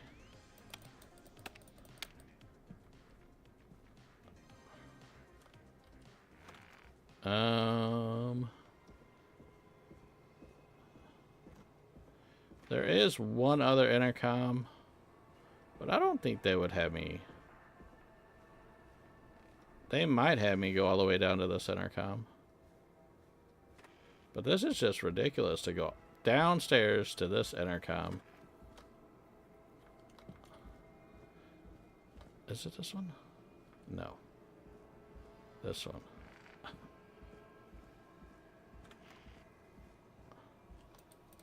Hey, Peggy, you there? Yeah, this intercom. Yeah, I'm here. Did you find?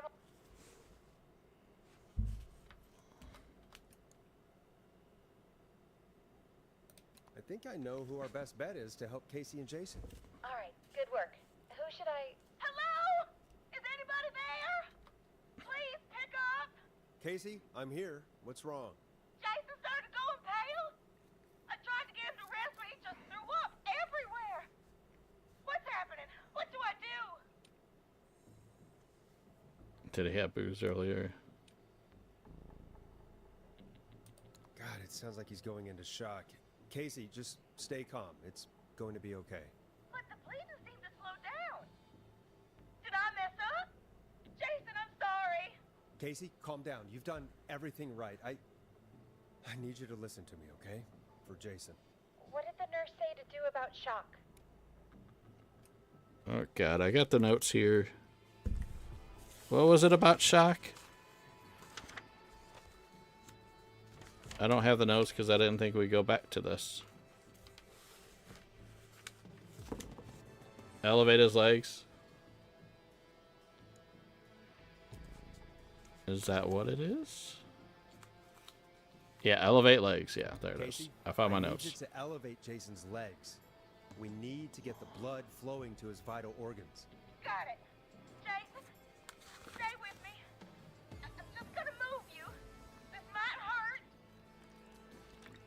Okay. I propped his legs up on some boxes. I'm looking at my notes. We need to get Jason as warm and comfortable as possible. Do you have anything you could use nearby, Casey? Yeah. I still have some laundry next to me. I'll wrap him in some blankets. Well, usually I had Give laundry. me a second. Sorry. Sorry.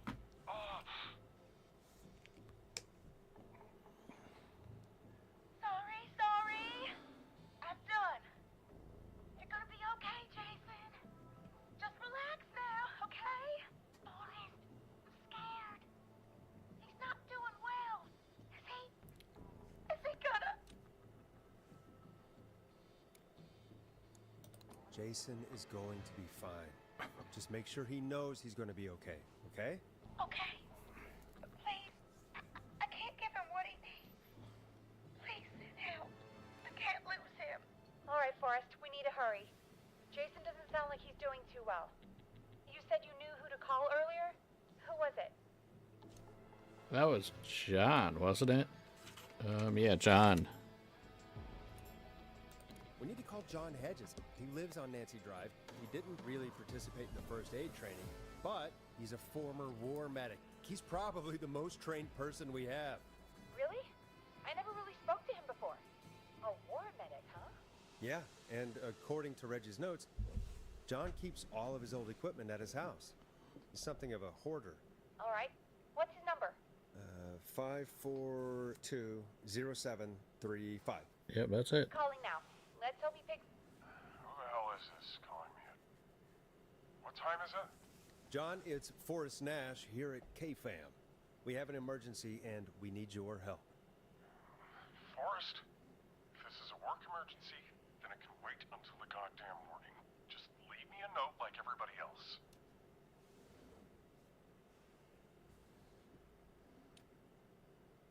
A man has been stabbed by the Whistling Man, or... Never mind. He's lost a lot of blood, and he's passed out. We need you to help him. The Whistling Man? What kind of joke is this? John, we're not kidding. A man is gonna die if we don't help him right now. Seriously, I haven't been called on for over 10 years. Where's the patient? What's his condition? He's at 25 Nancy Drive.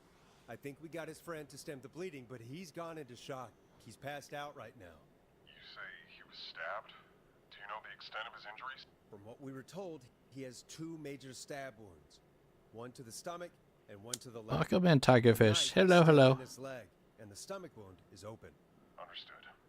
Let me grab a few supplies and I'll head right over. Damned if he dies on my watch. Thank you, John. We'll let him know you're on your way. Thank you, John. Hello, Casey. Are you there? How are we doing?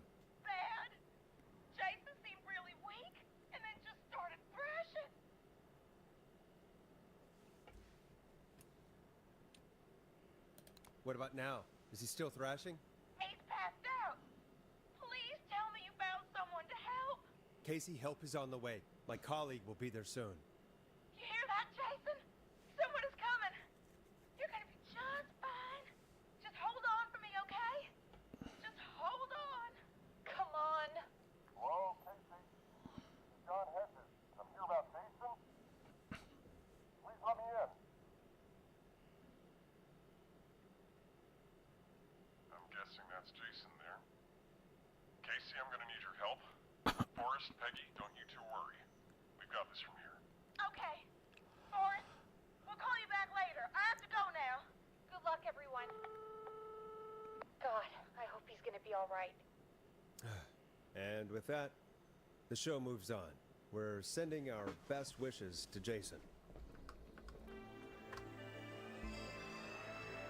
Well, after all that excitement, I think we could use some music.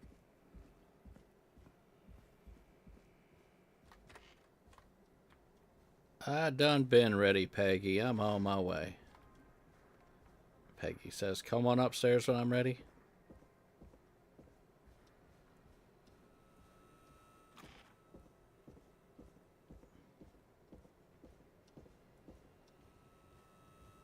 It's getting pretty late.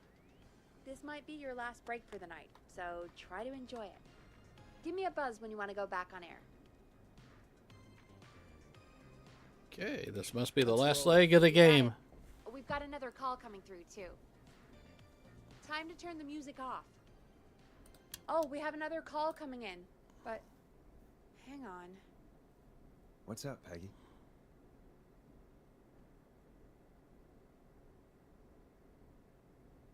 Peggy? Peggy? You're gonna want to take this call off the air. Who is it? Just do it. All right, folks, it's time for another track. Here's one to help you sit back and relax. We'll be right back after this. I hope this is good news, Peggy. Who have we got? Find out for yourself on line 1. Uh-oh.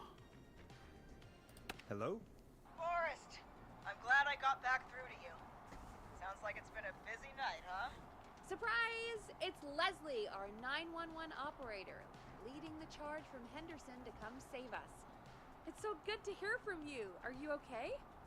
We're doing okay. Sarah and I are both happy to be headed back home. We're happy to have you too.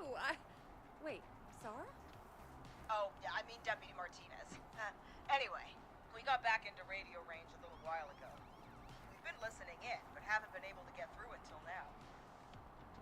Wasn't there an officer that was hiding a lot of stuff? Could it be Martinez?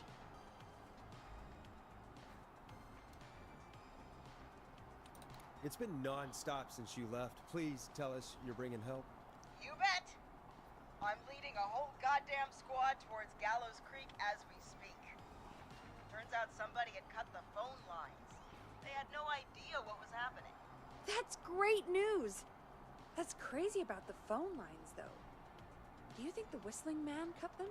I'm guessing so. I don't know how the Whistling Man did it. But that doesn't matter right now. Listen, we're coming in hot, but we need your help. I know Gallows Creek isn't a big town, but if we don't know where the Whistling Man is, we can't get him. Her. That's where you come in.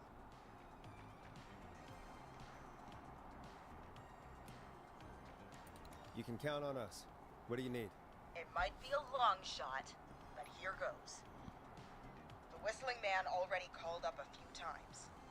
I bet she calls again.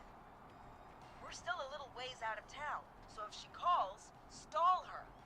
Buy as much time as you can for us to get in. And while you're talking to her, try to figure out where she is. We'll be listening in, so once her location is known, we'll head straight there and end this nightmare.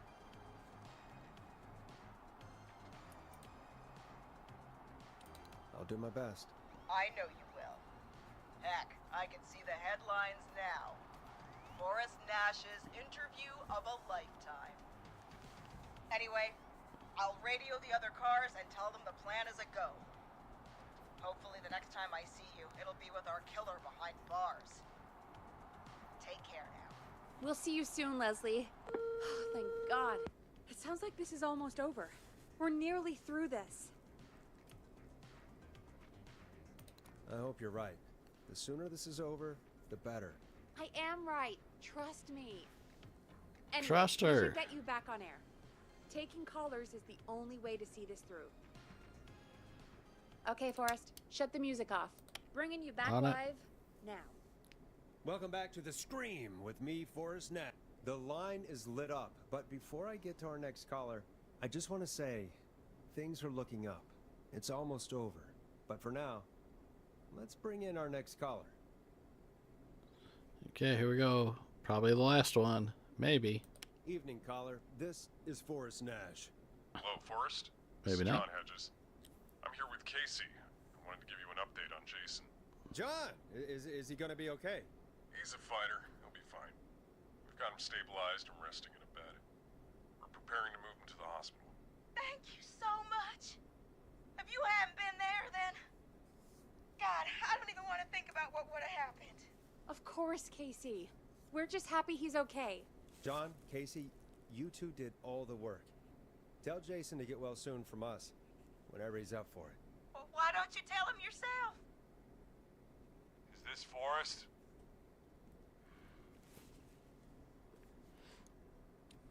It is. I hope you're feeling better now. It's good to hear you, Jason. How are you? Oh, well, I've got a hole in my stomach, and there's a knife in my leg, but John gave me something to take the edge off. He's feeling good. I might feel even better than either of you.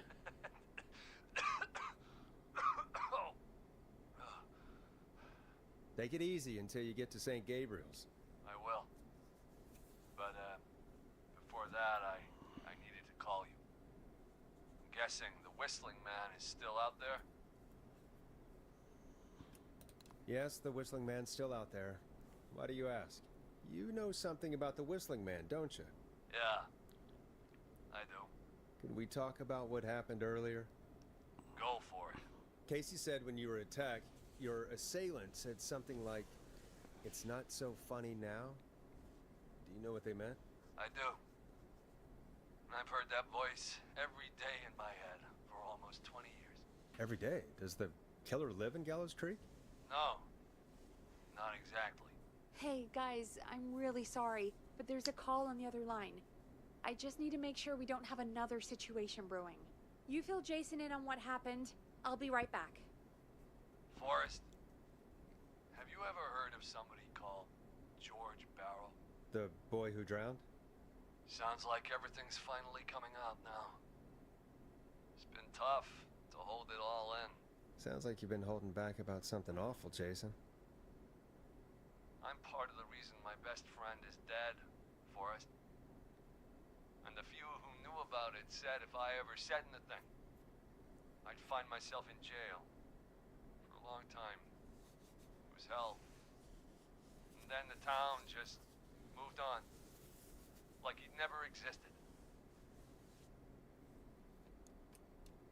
What happened that night?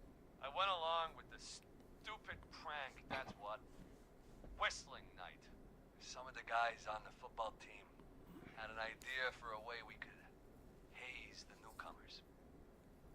We decided to plan a party in the woods and have the Whistling Man crash it. It was stupid. We each had a role. I was the stabbed friend. At the party that night, I left the group for a second. Met our Whistling Man. Pretended to get stabbed in front of everyone. Started an almighty panic. Those screams. That was the last time I saw or heard George alive. How did George die, Jason? I don't know. I was playing dead. But when I heard her scream... Her? Yeah. George's girl. Do you remember who she was? Yeah. He called her Bean. I heard her again tonight, Forrest. Her name was... What? Uh-oh. What happened? Are we still...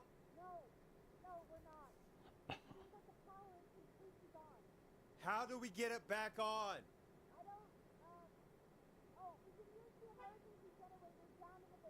Oh, back in the basement. An emergency broadcast?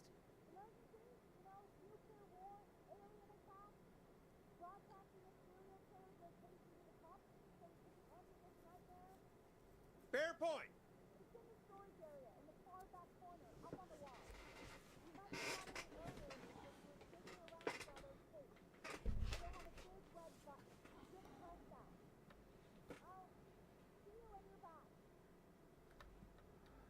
Okay, it's gonna be dark for everybody, and I can't adjust the brightness. I've already went through.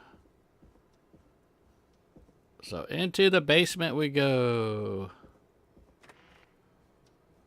Peggy Carter.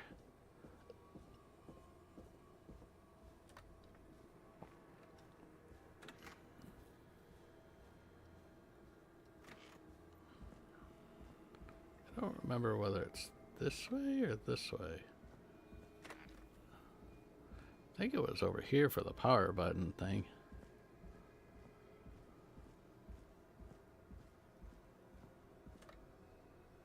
Nope. Oh, I forgot this is still open. Anybody can get into the station. Cat don't trust her. Peggy is short for Margaret. Need a flashlight in this game.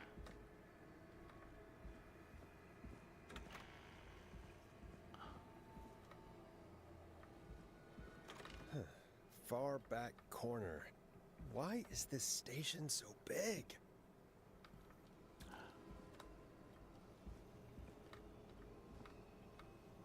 Trying to remember. This is dark for me too, so.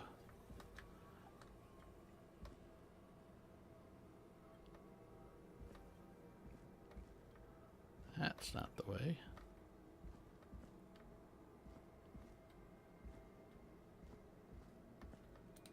Not that one.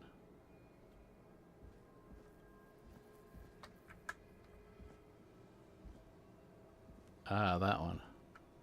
That must be it.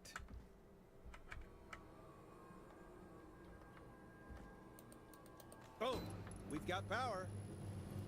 I mean, somebody's down here with me. The whistling man. I need to warn Peggy.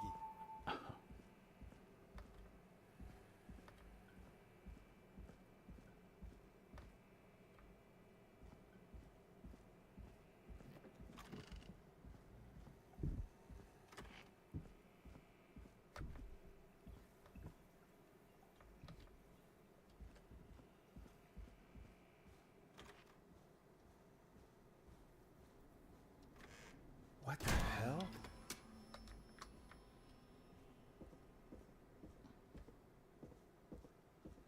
You know I'm right. I have Captain Carter's shield behind me in every stream.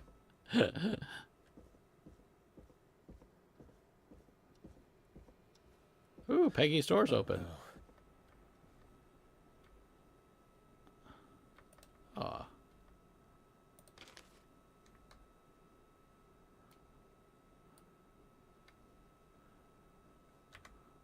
Happy birthday, sis.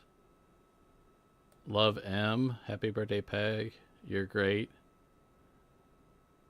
And whatever.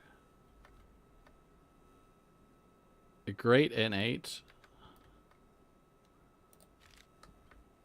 Peggy, where'd you go?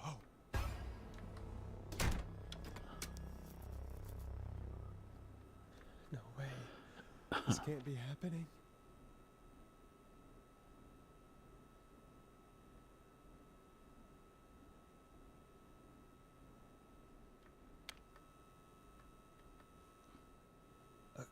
A call.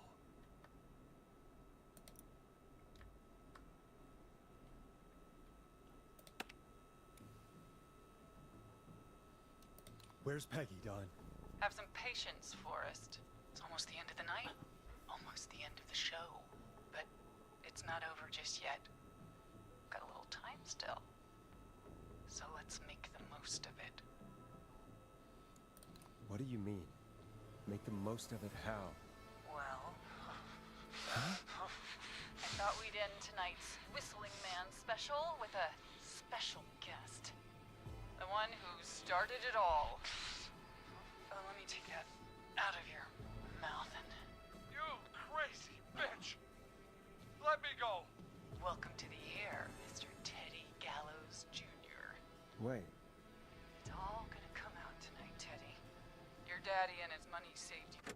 Okay, I'm gonna pause this real quick. Gigi, who is Dawn? Dawn was from earlier. She's the one actually out and about and doing all the killing while we're in the radio station. Ended up finding out her name was Dawn. We don't know if that's her real name.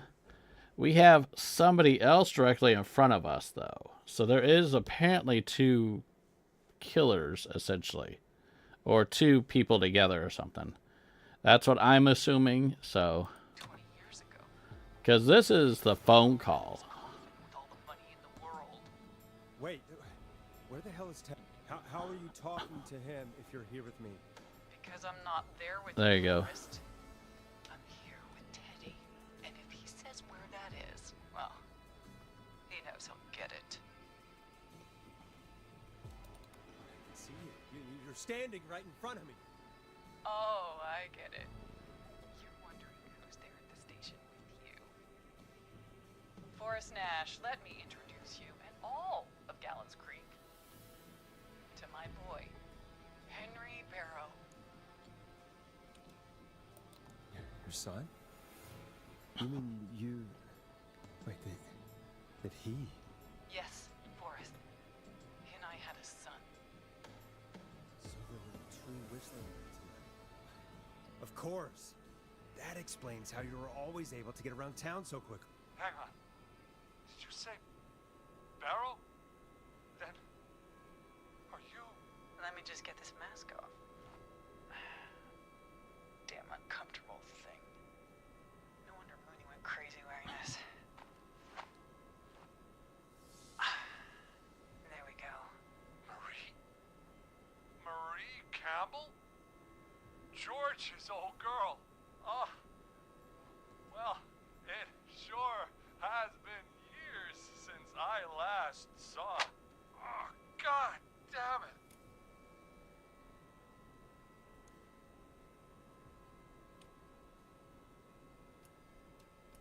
Marie Campbell.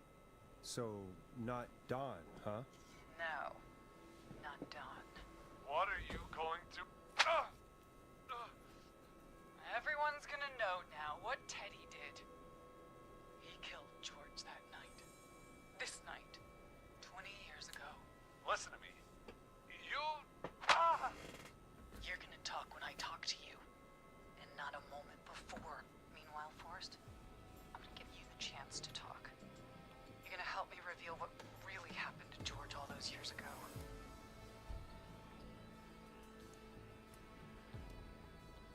Why should I help you? Why should I play any part in this? Because I think you believe in justice. You think this is justice? You have no goddamn idea, Forrest. These people you've been trying to save, they were all in on it. They all knew George was murdered, but... Murdered? Listen, I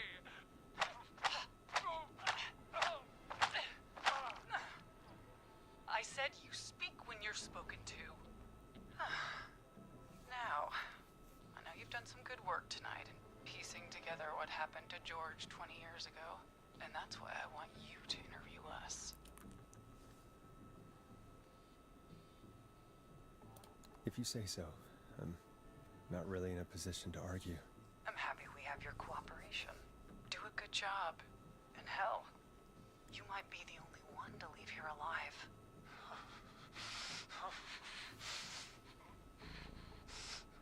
I need to drag this out. If I can buy Leslie time to get back to Gallows Creek, and if I can find out where Marie is, then this can end. Teddy, we'll start with you. Just, talk me through what happened that night. How did it start? how would I know? It was 20 years ago.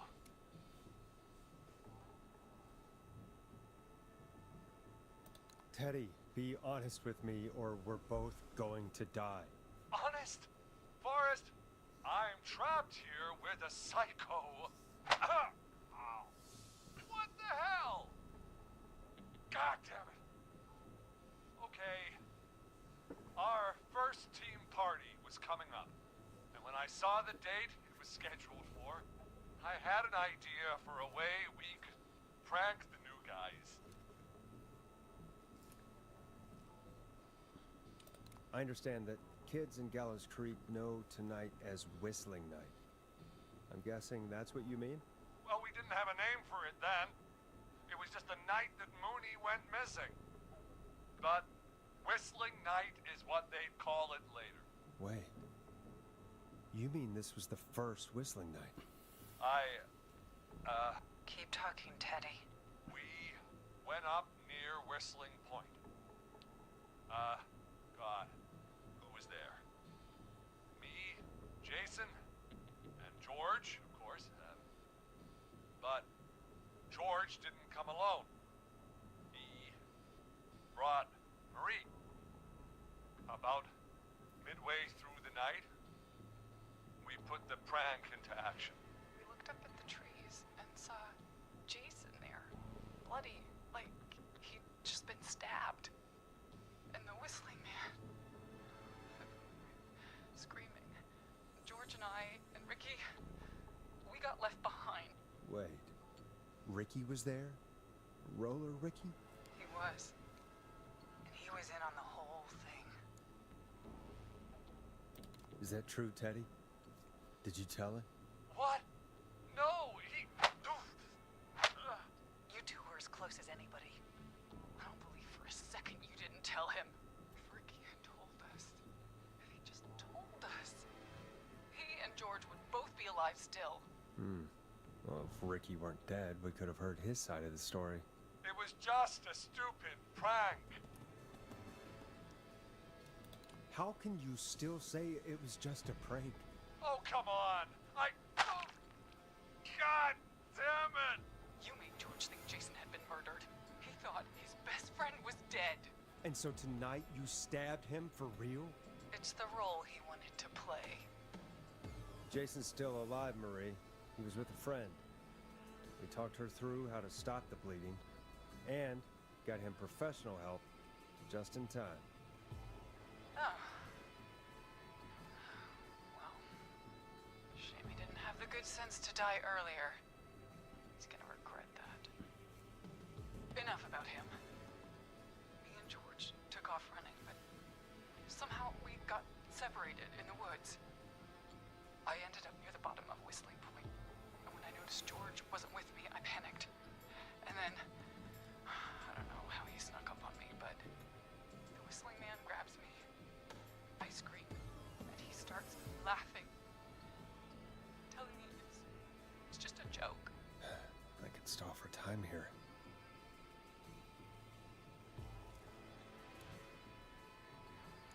How did you feel in that moment?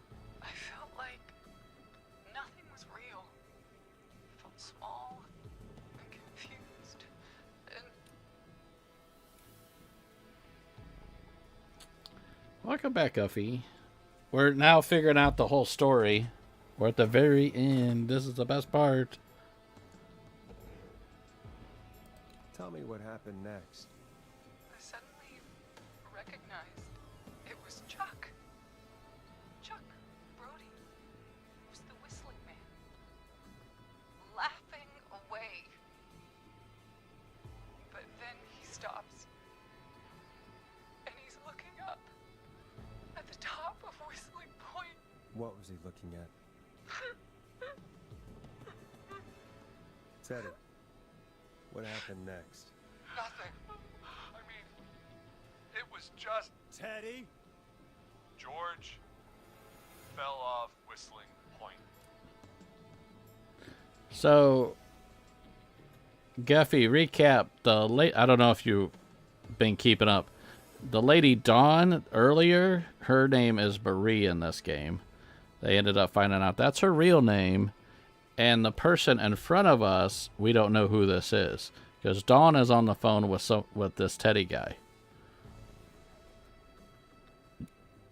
So. Where were you when it happened? You pushed him. You were up there. You were dressed as the Whistling Man too, and I didn't push him, God damn it! I just chased him up there, and he kept backing up. When I saw he was about to go over, I reached out. That's what you saw. you liar. It's not my fault. He didn't know it was a joke. If he'd had any brains, he would have realized. Ugh. You bitch.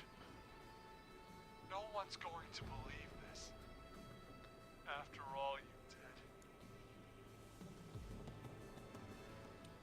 If she's lying, why the cover-up? My future was at stake, Nash. You know what it's like. People like us are bred for bigger things. I'm going to be the mayor of this town, Forrest. And then governor. And then, who knows? What happened that night was tragic. It should never have happened. But it was a mistake. It was just a stupid joke gone wrong. So my father sent Clive out to clean it up. Why should a blip ruin my future? George was a blip?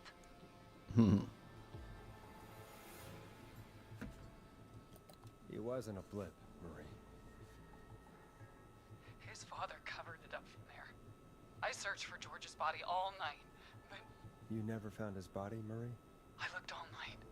Jogger found him the next morning, washed up on the river. Instead of telling the truth, she lied. She said she found him in the reservoir. Our jazz runner, Sandra Sharp. Everyone was in on it, Forrest. Even the coroner wrote a fake report. Said George was drinking. That he just got himself into trouble. And I saw. I'm sorry. If Dr. Sullivan had survived, then maybe... there's no excuse for what she did, Forrest. I did my part. I tried everything I could think of. I even went to the newspaper, but no. That coward killed the story. But Maurice Russell is dead now.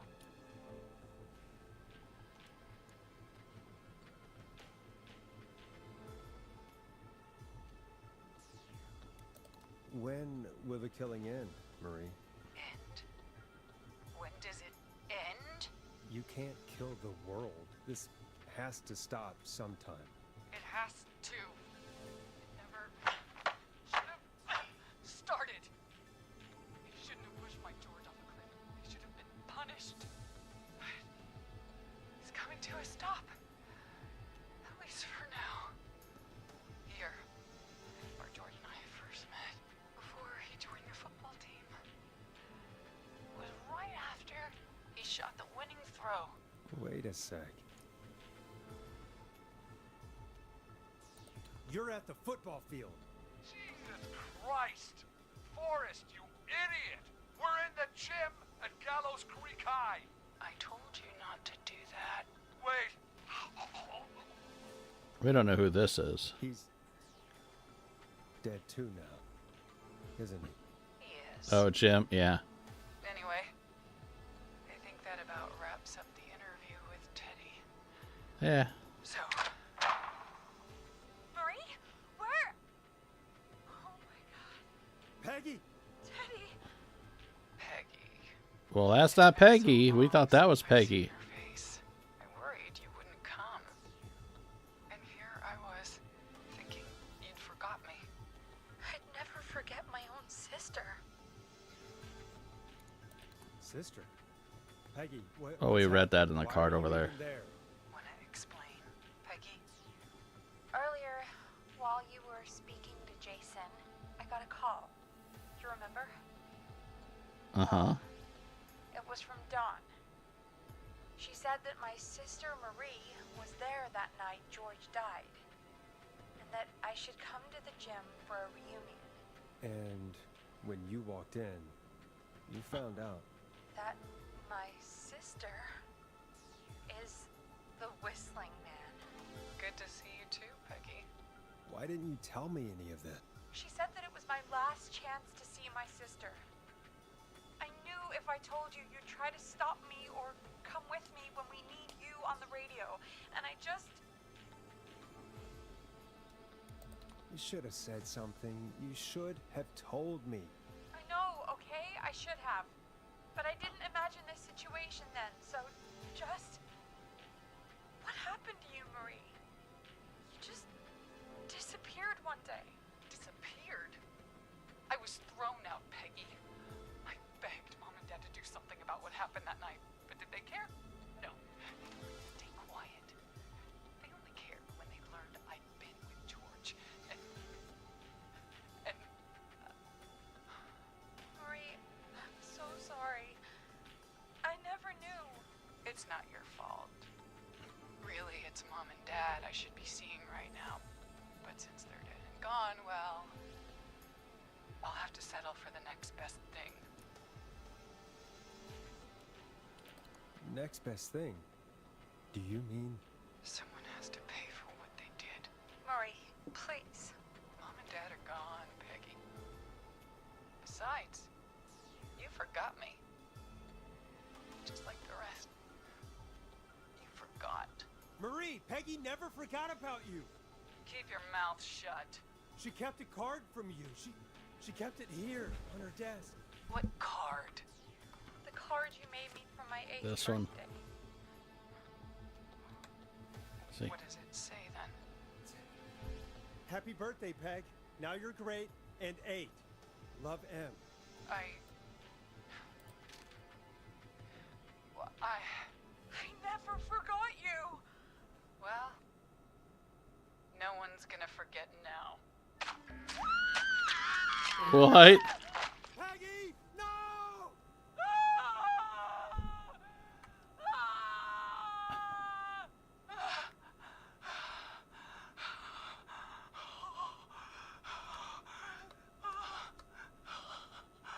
Yeah.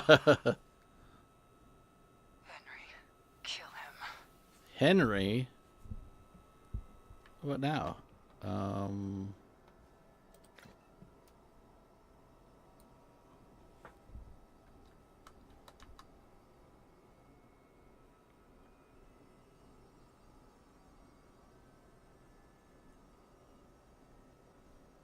Henry, you don't have to do this. There's still time to make the right decision. Henderson police! Freeze! No! Henry! Get out of there! Henry's running. Henderson police! Freeze! I can't get past this point. Yeah, they won't let me go. Leslie, how's Peggy? Oh my god. Peggy, where's Marie? Gone. Bolted right as we got here. The police are right on her heels. Won't be long now. It's over, Forrest.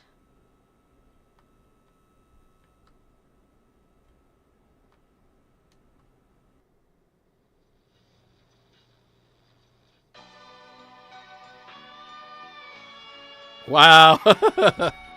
Wow.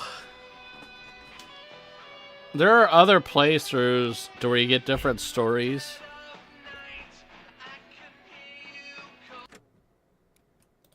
Let me drop the music down.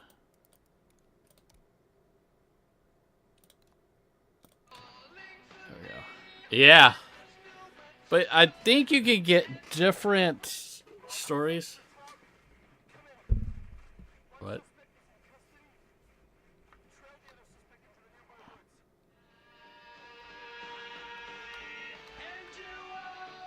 So we lost Peggy, we lost Maurice, Roller Ricky, Virginia, Chuck, Teddy, and Murphy. 2, 4, 6. We lost 7 people. Different playthroughs apparently get you different outcomes. It's like a choose your own adventure. What you do changes the story. So if we play through it again, we might get a little bit different story. So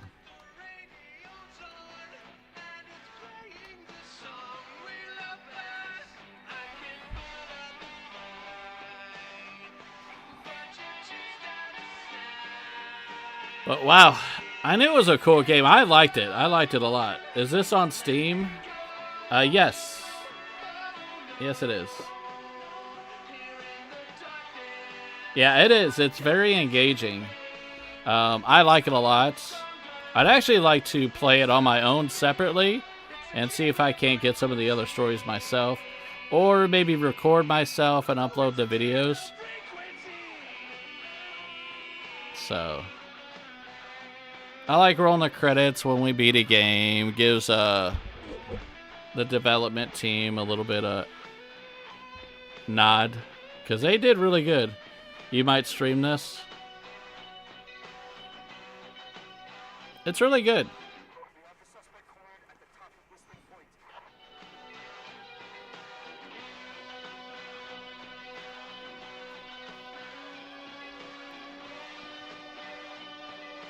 Yeah, like I said, I love the voice acting, the music, and I think it is. I mean, I know it's all their music. None of it's licensed.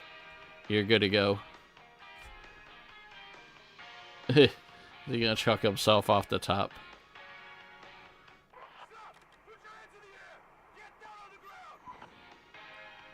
So.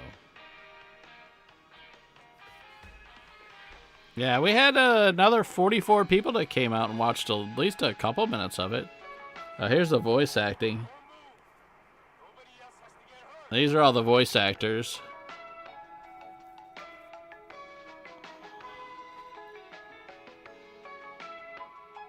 This is all the musicians. And the production team. Sound design. More music.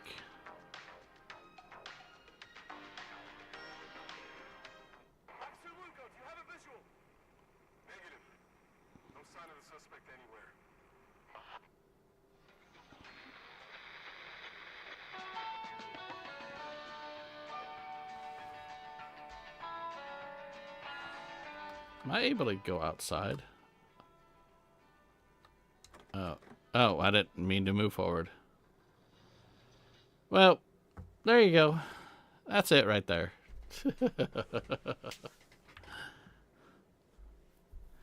That is it.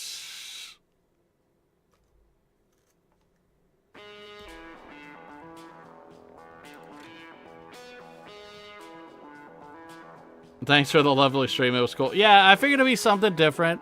And this is what I wanted to do. I wanted to play something that still falls under horror and Halloween, but isn't too graphic or too, you know what I'm saying? And something that has a nice, really good story or something fun for everybody.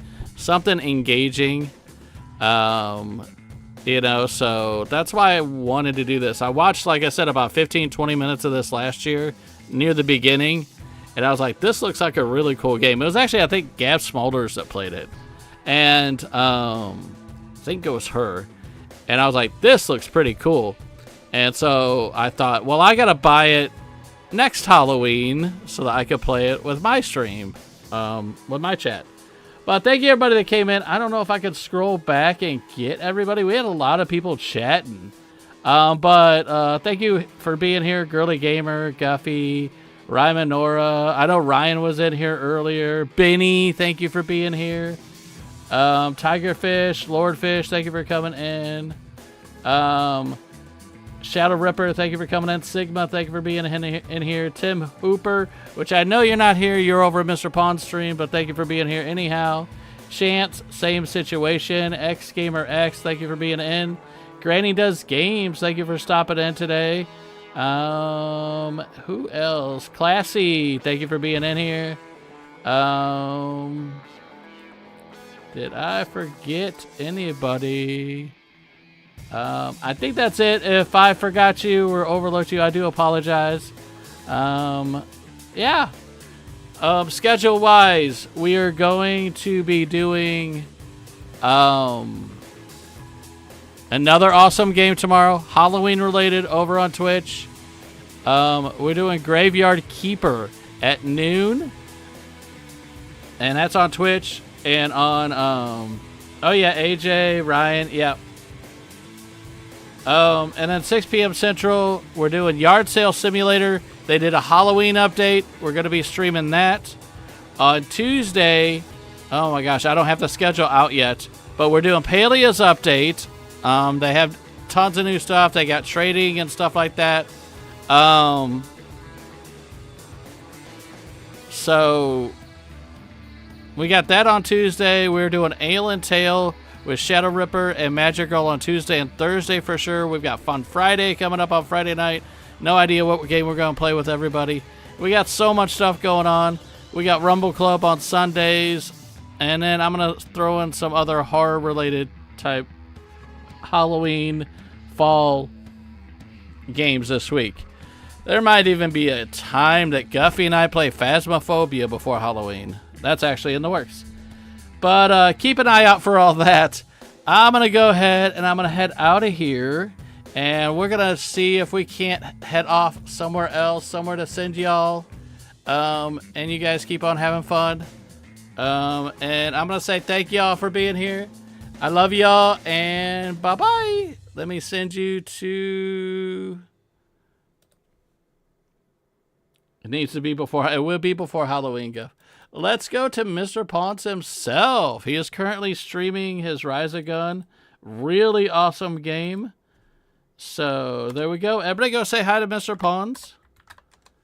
And tell him I sent you. I'll be in chat. And like I said, I love y'all. And hopefully we'll see you in the next stream. We got 2 of them tomorrow. And thank you. And bye-bye.